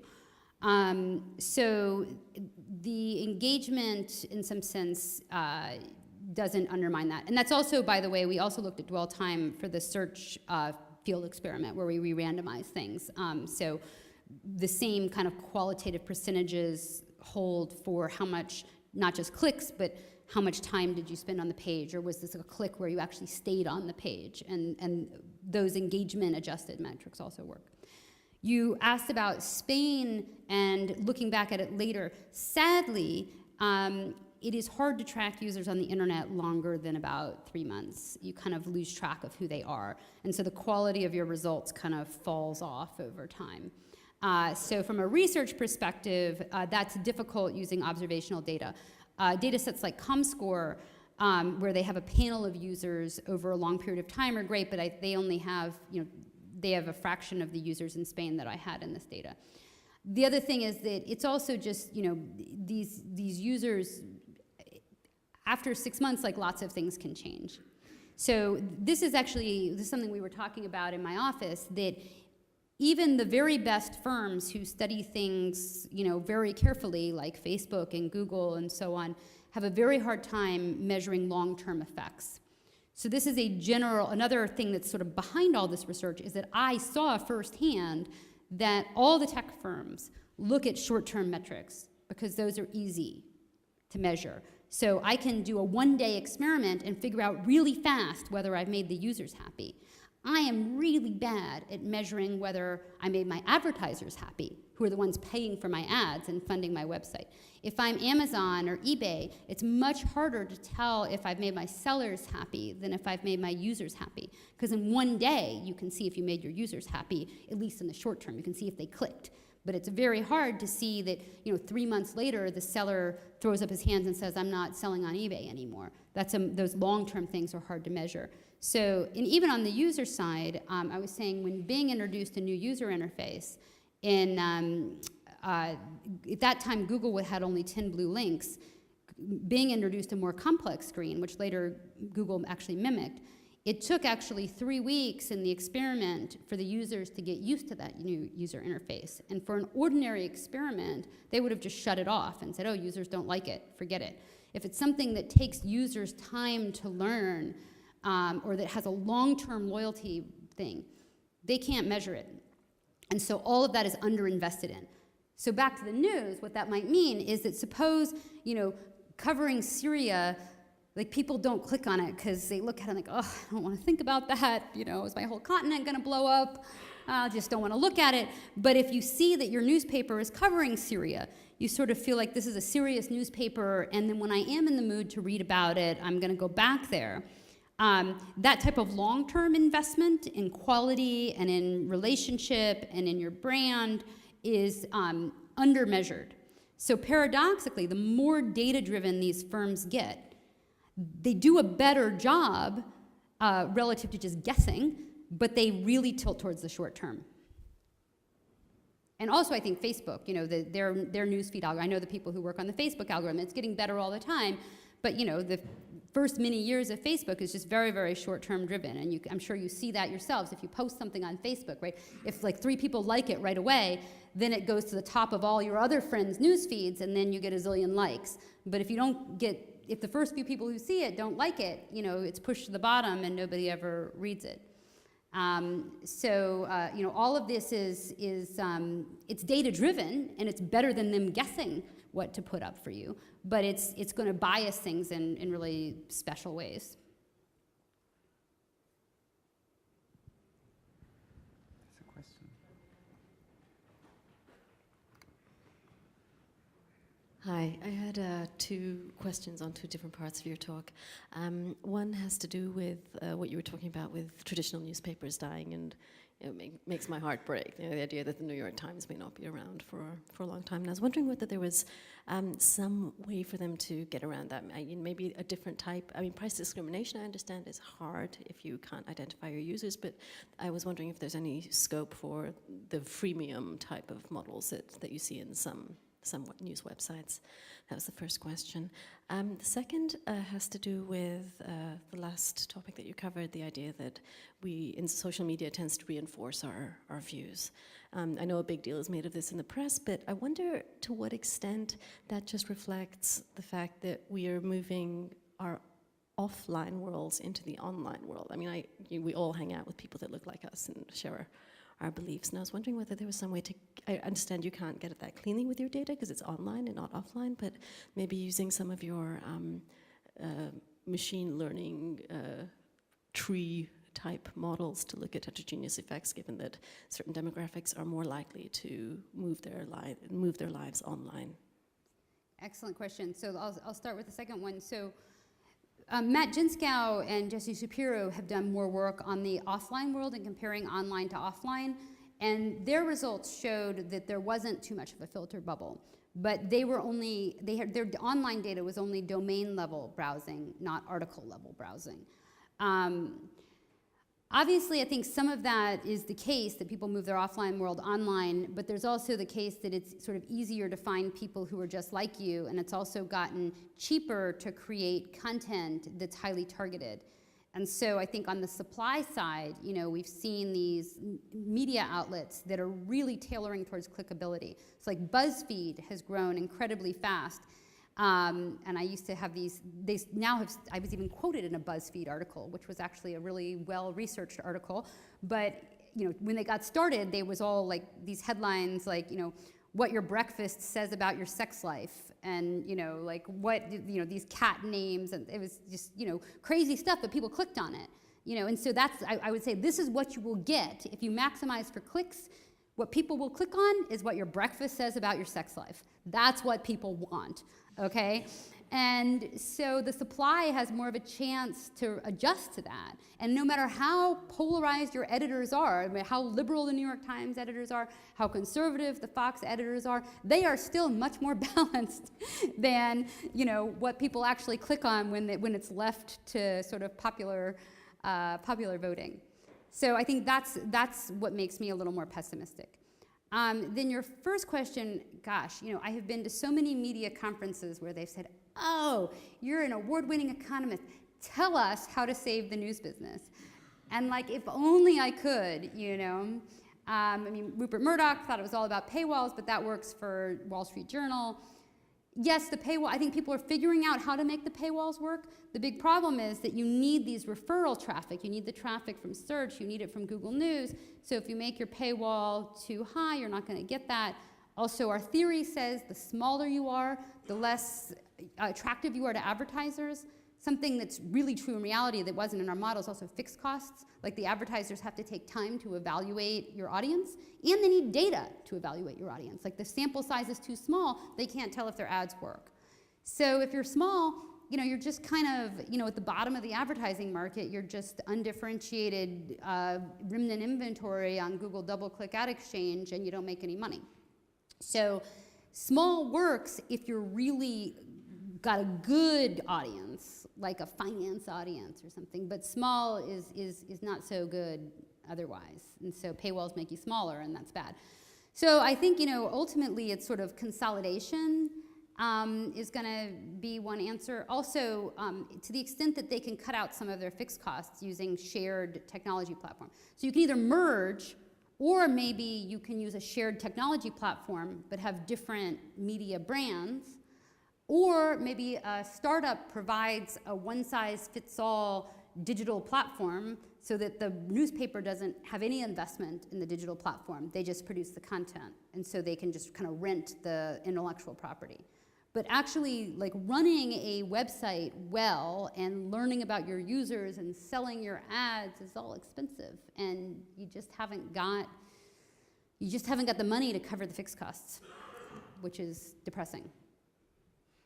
Having said that, ironically, there have been a lot of M&A deals in online media recently, right? So, I mean, Springer bought Business Insider for what most people thought was an incredibly high valuation. FT, Economist, all those went pretty well.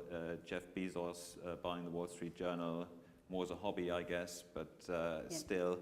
But then again, you get Vice Media, which I think had a 2 billion valuation. Last valuation was a 2 billion. Vox Media. So you have a couple of really profit-driven, venture capital-backed online media outlets that do very well and rise to extremely high valuations just because they're seen as a potential lead generation machine. So I think that if you build up OneFootball, for example, is a Berlin-based app.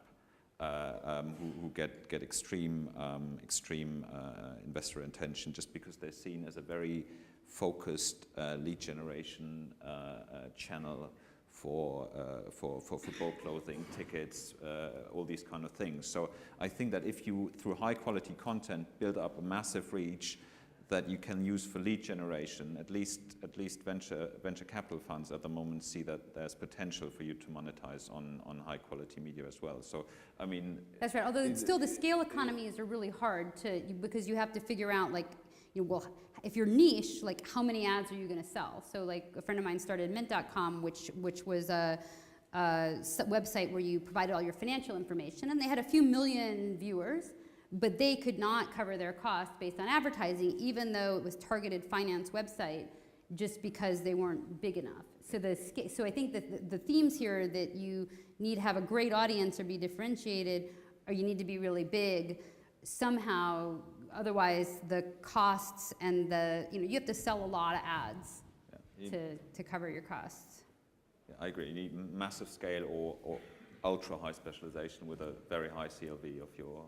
Exactly. But I think that, the consolidation, in some sense, it could be good if you get, being big helps you be better, but it also could be concerning for viewpoints.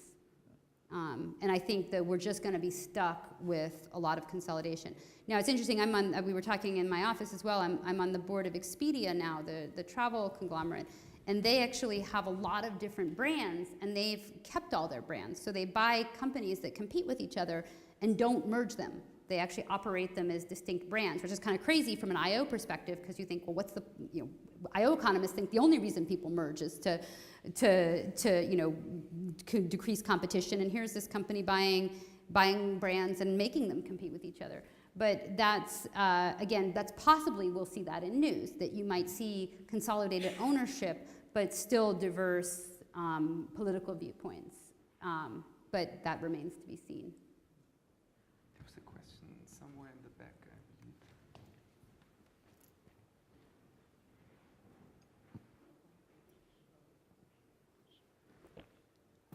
Thanks for the talk again.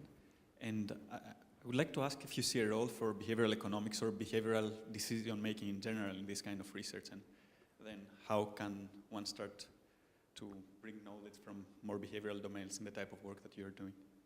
Great, thanks so much. And so, in some sense, this was one reason I was really excited to give this talk here, both, of course, it's a broader social science topic, but also because of the great strengths of behavioral economics here and the experimental community as well. And so, absolutely. So I showed you that moving something just a little bit down the page had massive effects on what people did. Why? It's incredibly robust. It's not just search, it's all the different websites. But why and how much of that is self-reinforcing, like the fact that, people are trained to go top down, and they are trained to believe, Google trains them that the thing on top is a lot better than the thing in the third position, and so they carry that insight over to other websites. And I think, you see a lot of this habit formation. One thing that was hard for Bing, being small, is that you can't actually reset people's habits from Google. Also, there can be free riding. So Yahoo puts up a whole bunch of ads, and they're presumably free riding on the fact that Google has high quality ads, and Yahoo put up lower quality ads. I've measured this. It's not a subjective opinion, that's a fact. They put up lower quality ads, and people still click on them because they use Google more than they use Yahoo. So there's all sorts of interesting things about just how consumers behave, and that doesn't even get to the why, the real kind of underlying opinions. And then I think, Facebook is just so interesting. Of course, in some sense, my last paper does look more like a psychology or sociology paper or something. I'm asking about emotional content and perspective, and, why do people post on Facebook? Why am I talking about, my kindergartners barfing on Facebook, and 100 people like it? It's like my most popular Facebook post is my kindergarten throwing up. It's so interesting, what makes people do this. And then if you think that those same kind of psychological forces of, wanting to fit in, wanting to have things in common, is also then driving news consumption. And it can feed back on our democracy. That people wanting to be liked on Facebook determines how people vote. That's kind of deep and profound, and we'll have a lot of different disciplines contribute to that. Did you have a comment on that? Yeah, the board you just joined, Expedia, it has a lot. That's one website, Expedia and Booking and all the country companies, some of which I know quite well. That's behavioral economics in action for you, right? You can basically buy Thaler, Sunstein, Nudge, go through all the things. They work online, right? Default setting, how much do people tip online in our delivery services or any delivery service, It does make a difference what you set the default at. You tell them, the average price for a room on Airbnb in a certain city is X euros. They'll respond to that, right?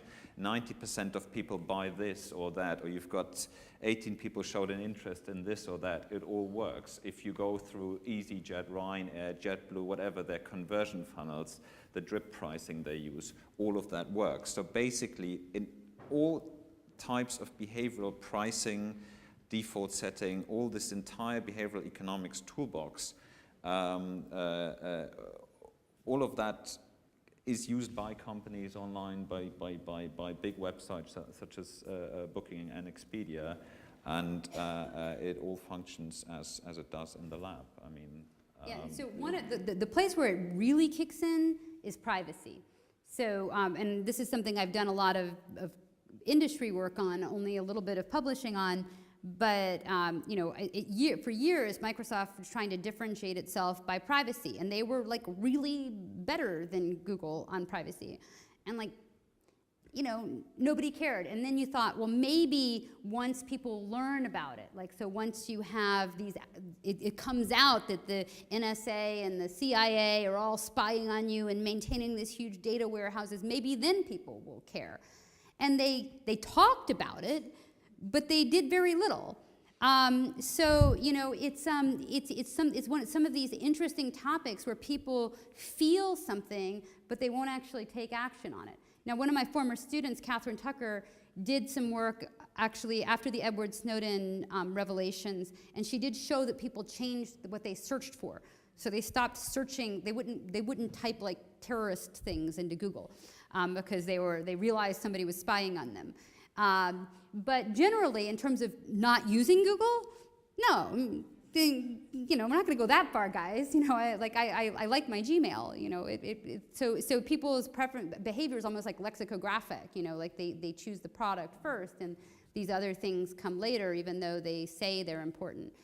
But also, it's very hard to know when that will change, right? Because so Snowden came. I thought maybe people would start changing their behavior, but So I thought that was an interesting test case. But still, you could imagine something happening that would cause people to change their behavior. Yes, one last question.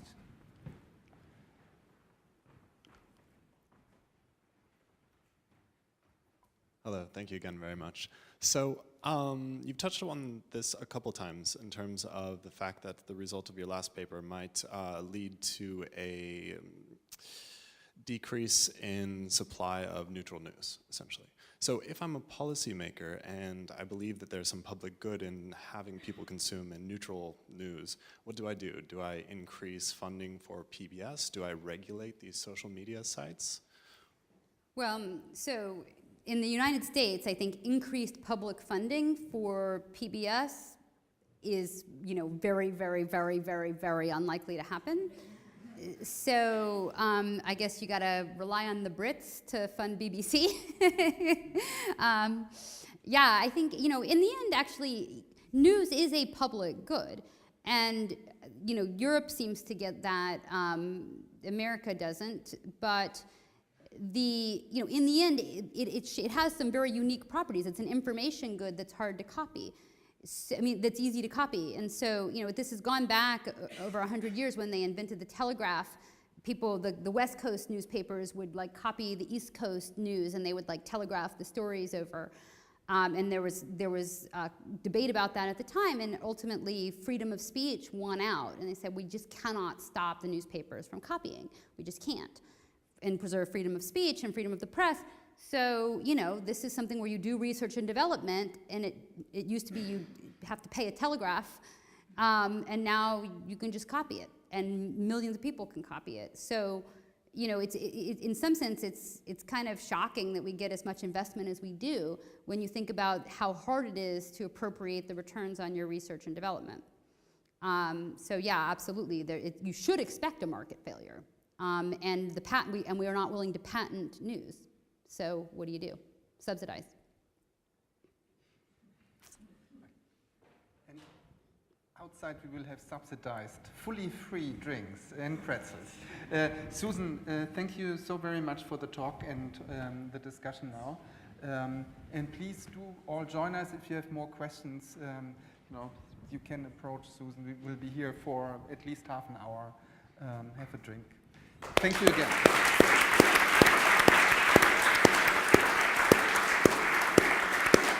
Susan's CV and work, and now the difficult part starts because Susan, as I said, has touched really every subfield of microeconomics that there is and that's interesting out there. This includes game theory, auction theory, mechanism design, industrial organization, decision theory, and beyond the pure narrow realm of microeconomics, also notably econometrics.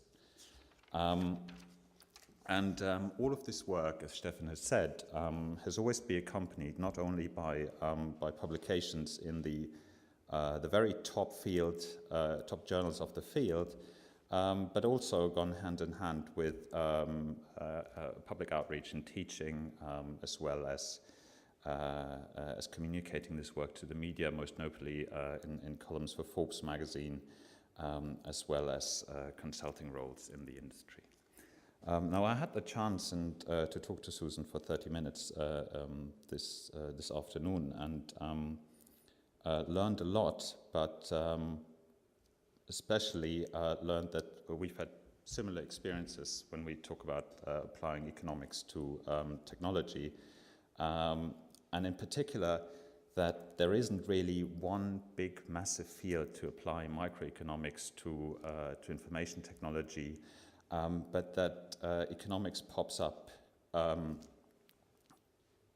in all sorts of different points where it's relevant, and we haven't really got a coherent body of theory yet, but more or less a couple of points where microeconomic theory is extremely relevant. And we discussed a couple of these points, and you really do find them when you go through your work over and over again. And I would like to introduce your work by highlighting three topics that you've worked on, both in academia, but also communicating them to the real world as well. The first topic I would like to talk, which I think is one of the most important applications of microeconomics in the last couple of years to business, and it's also extremely appealing theoretically, is the online advertising market and the auctions for online ads. So, as you may or may not know, when you go onto Google or Microsoft Bing or surf the internet, you're bombarded with ads, right? And some of these ads are placed there in the old-fashioned way, that someone pays for this ad to be there all week, all day long, whoever comes to visit the website. But a lot of these ads are highly personalized. So I'd see a different ad than you would see depending on what time of day it is that you surf this website, or what device you use to browse this website, and so on. And these ads are sold in an auction, and these auctions, they run by the split second, they run in the background on some big service, and they're served to you as you enter this page. And there's a lot of IT that goes into this, but there's also an enormous amount of economics that goes into this. So the reason that Google, that Microsoft also, and many other companies are so amazingly successful financially is the reason that they do sell a lot of advertising in these auctions. The economics, the microeconomics of these position auctions is extremely difficult to grasp.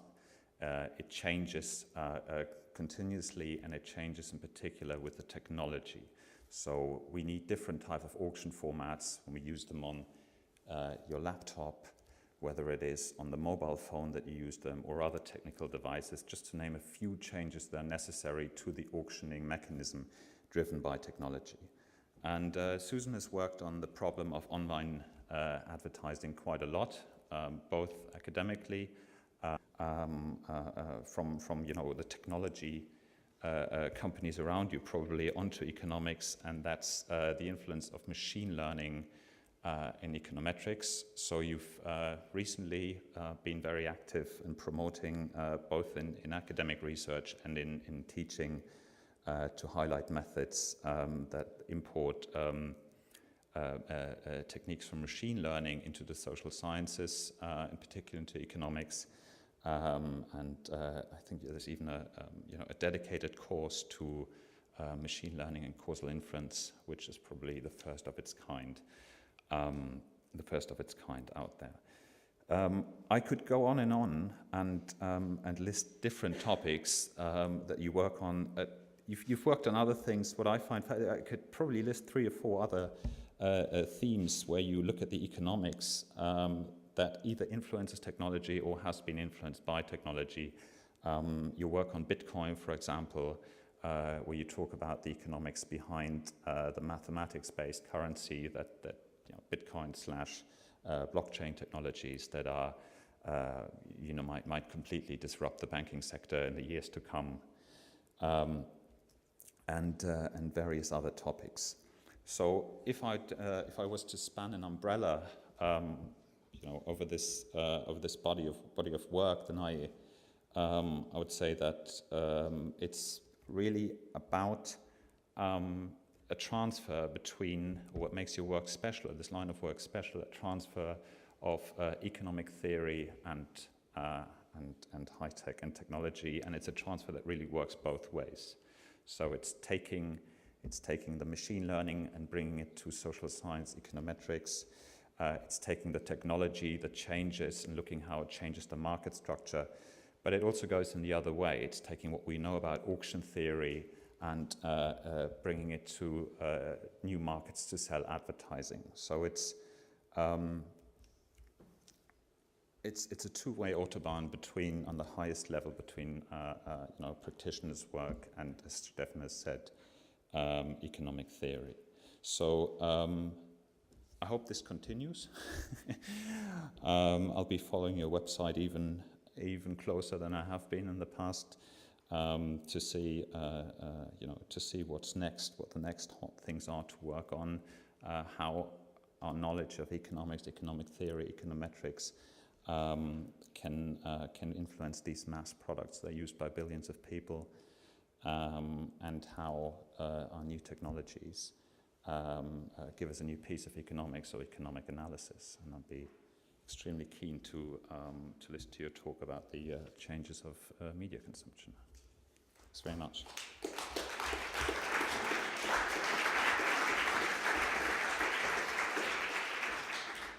So thank you so much. I think that is definitely the best introduction I've ever gotten. I think most people look at my CV and just say, you are weird.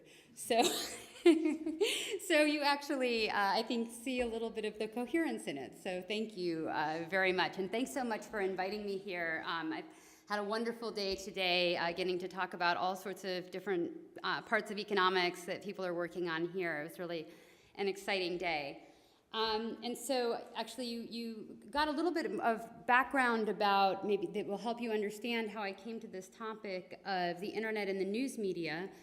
When I started working on Bing and working with Microsoft in 2007, really the reason that they invited me to work with them is that they realized that they needed microeconomics to help them compete with Google and search and generally in online advertising.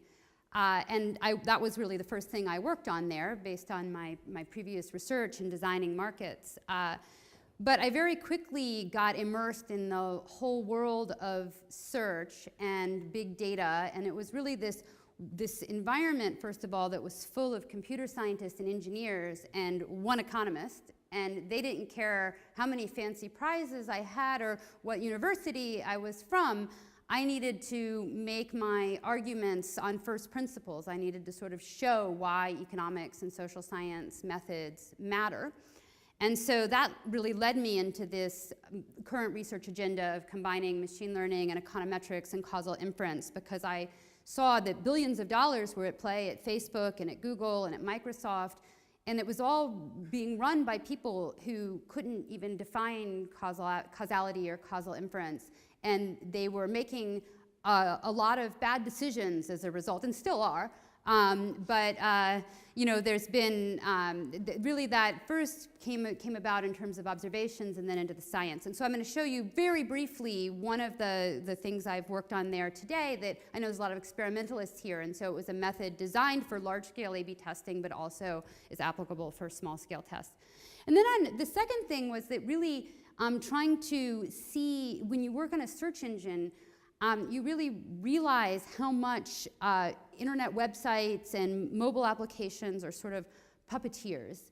You realize that you change things and you change people's behavior, hundreds of millions of people's behavior, and that small changes that you make in the user interface, how results are presented, even if your main goal is just to make the user happy, there's a lot of arbitrary decisions along the way, different directions for innovation, and that really changes the information people get.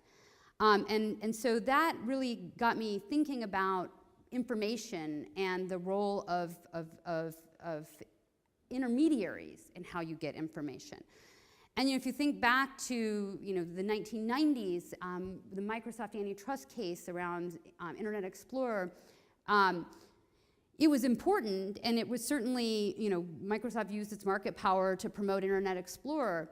But it seems very quaint, because back in 1995, really, what difference did it make from the broader economic perspective, what you got through Internet Explorer? Because just a very, very small fraction of the economy went through Internet Explorer. Now, fast forward 20 years, and think about what goes through your mobile phone. Everything goes through your mobile phone. Even the brick and mortar firms, you're finding them with the maps and so on. And so the power of these intermediaries to affect what you do, what shops you choose, what news you read is just enormous. And if you see it firsthand, like I have, you really appreciate that power. If you switch from an Android to an iPhone, or if you switch from an iPhone to an Android phone, you're going to change which services you use. You're going to change really how you consume in the economy. And then as mobile money and everything else goes onto the phone, that power is going to be even more concentrated. And there's a lot of economics that suggests that we're always going to have concentration. You know, it's going to be a few firms, one firm, two firms. You know, you guys basically have one search engine in Europe. You know, that's what you're stuck with. And the choices they make are going to determine what you do. So that's, you know, I think a really compelling theme to think about how technology is changing our lives and changing industries. I wanted to focus on the news industry in particular because it's just so important. And also because it's something where it's easier to measure in the sense that, you know, I can see news articles, I can see what people are consuming and really measure that better than I can some other parts of the economy. So today I'm going to talk about actually 4 different papers. I'm going to start with a theoretical paper that kind of helped frame the impact of what the internet is doing on advertising markets. And then I'll move into a series of a field experiment and then a series of empirical papers that show direct evidence based on large-scale data sets. So, you know, media, it's under pressure, low advertising revenue. They, you know, in some sense, I talk to the newspapers. I teach at Stanford a class that's popular with our night journalism fellows, which is like, you know, 20 hand-picked people from across the media industry. They love my class, but they always leave very depressed.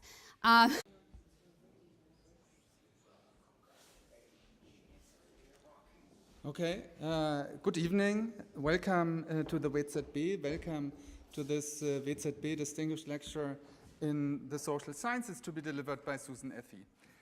We initiated this new lecture series 3 years ago, basically to have a platform really to showcase the very best research, relevant research in the social sciences in all the 3 fields. So we have each year 3 of these, one in sociology, one in political science, and one in economics. We started 3 years ago with Thorsten Persson from Stockholm, who talked about the plight of the mediocre man in this day and age. And then in 2013, we had Fabrizio Silibotti of Zurich, who talked about China.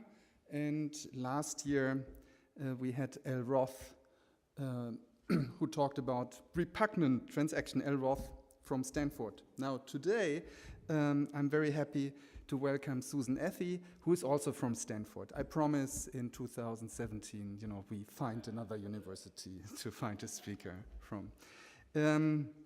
Now, I'm here only to welcome you and to introduce the person who's then going to introduce Susan. There's only one intermediary.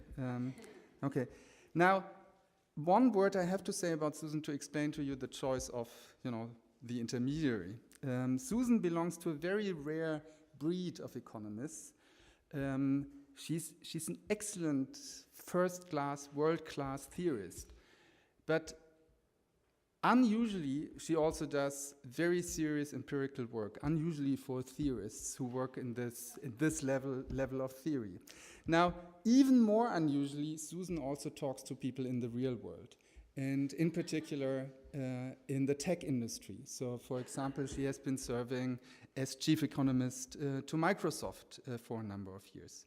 So when Susan agreed to come to give this lecture, I knew immediately that I wanted to bring back Ludwig Enztaler, who spent some time here at the WZB. Ludwig studied mathematics in Cambridge and economics in Berlin. And after his PhD, he spent some time at UCL in London and then at the WZB in Berlin. But last year, he left us to assume the role of the first chief economist for Rocket Internet, Germany's biggest internet company. So this seemed to be the ideal match and a great opportunity also to get Ludwig back to the WZB. So let me now hand over to Ludwig Enztaler.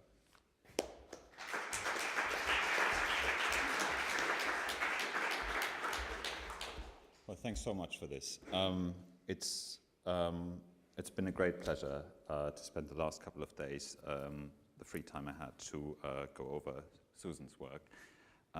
It's an extremely humbling experience because you realize that, well, Susan's basically touched every field that I'm personally interested in, both in academia and in the real world, at the very highest level. let me say a few words about Susan's biography. Briefly, she got a PhD from the Stanford Graduate School of Business and then moved on to professorships at MIT, Stanford, and Harvard, to return to Stanford GSB in 2012 to assume the role of the Economics of Technology professor, which she's held since. And as Stefan outlined, Susan has had the appointment of chief economist at Microsoft in the meantime, and continues to serve as a consultant to Microsoft, as well as being a board member at various other private sector companies, predominantly in the tech industry. So that's the easy part of the summary of, but also as your role as a consultant to Microsoft in the exciting times when Bing started, as you told me, and a number of publications have resulted from this. So, for example, the position auctions with Consumer Search, which is a QJE paper joined with Glenn Ellison, and the skewed bidding in paper action auctions for online advertising, published in the American Economic Review, joined with Agarwal and Young. You're also very active in teaching this, so I see there are specialized courses on this at Stanford. I wish I'd been able to attend one of them. That would have been extremely helpful. It's extremely difficult to grasp the one big message that comes out of this work, but so I've worked on these problems a lot myself and see them. I think the challenge here is to really find the right model and the right analysis for the circumstances that technology dictates, and that's an ever-changing field. There's a lot of dynamics in there, and finding the right model here is really the challenge. And I think a lot of the work that you do is in response to this, and that's the one big field that I see that you spend a lot of time on, and that's been hugely influential, especially given the size and the scale of the industry, which really is influenced by a couple of players that are the marketplace bottleneck between the advertisers and the consumers. So this really is a product that affects billions of people every day who use these couple of sites, and being able to influence these markets is certainly one of the most, as a microeconomist, I couldn't really think of a product that would influence more people that you can work on, driven through our research and the academic work that we do. So I think it's one of the most fascinating and high impact markets that there are. So that's the first topic, where your work and both your academic work and your consulting work really influences products used by billions of people. The second line of work, and that's very much what you'll be talking about today, I guess, is that I could see a theme that you work on fields where the technology really does impact the market structure of markets, right? So, for example, in the news industry, again, that's today's topic, the impact of targeting technology on advertising markets and media competition. Again, an American Economic Review paper joint with Joshua Gantz, where you analyze the question: is the declining ad revenue, is that due to different behavior of people? Because it just makes reading news online makes it a lot easier for us to switch our news consumption from one media outlet to another. So there's it's a technology-driven shift in behavior, and does that cause ad revenue for media outlets to decline, and therefore really shift the entire market structure of that market, of that vertical? So again, it's a mix of technology and microeconomics, but in this particular line of research, I think you're a lot more confronted with the industrial organization, aspects that are caused by technology and by technological change. And I find that a fascinating line of research. The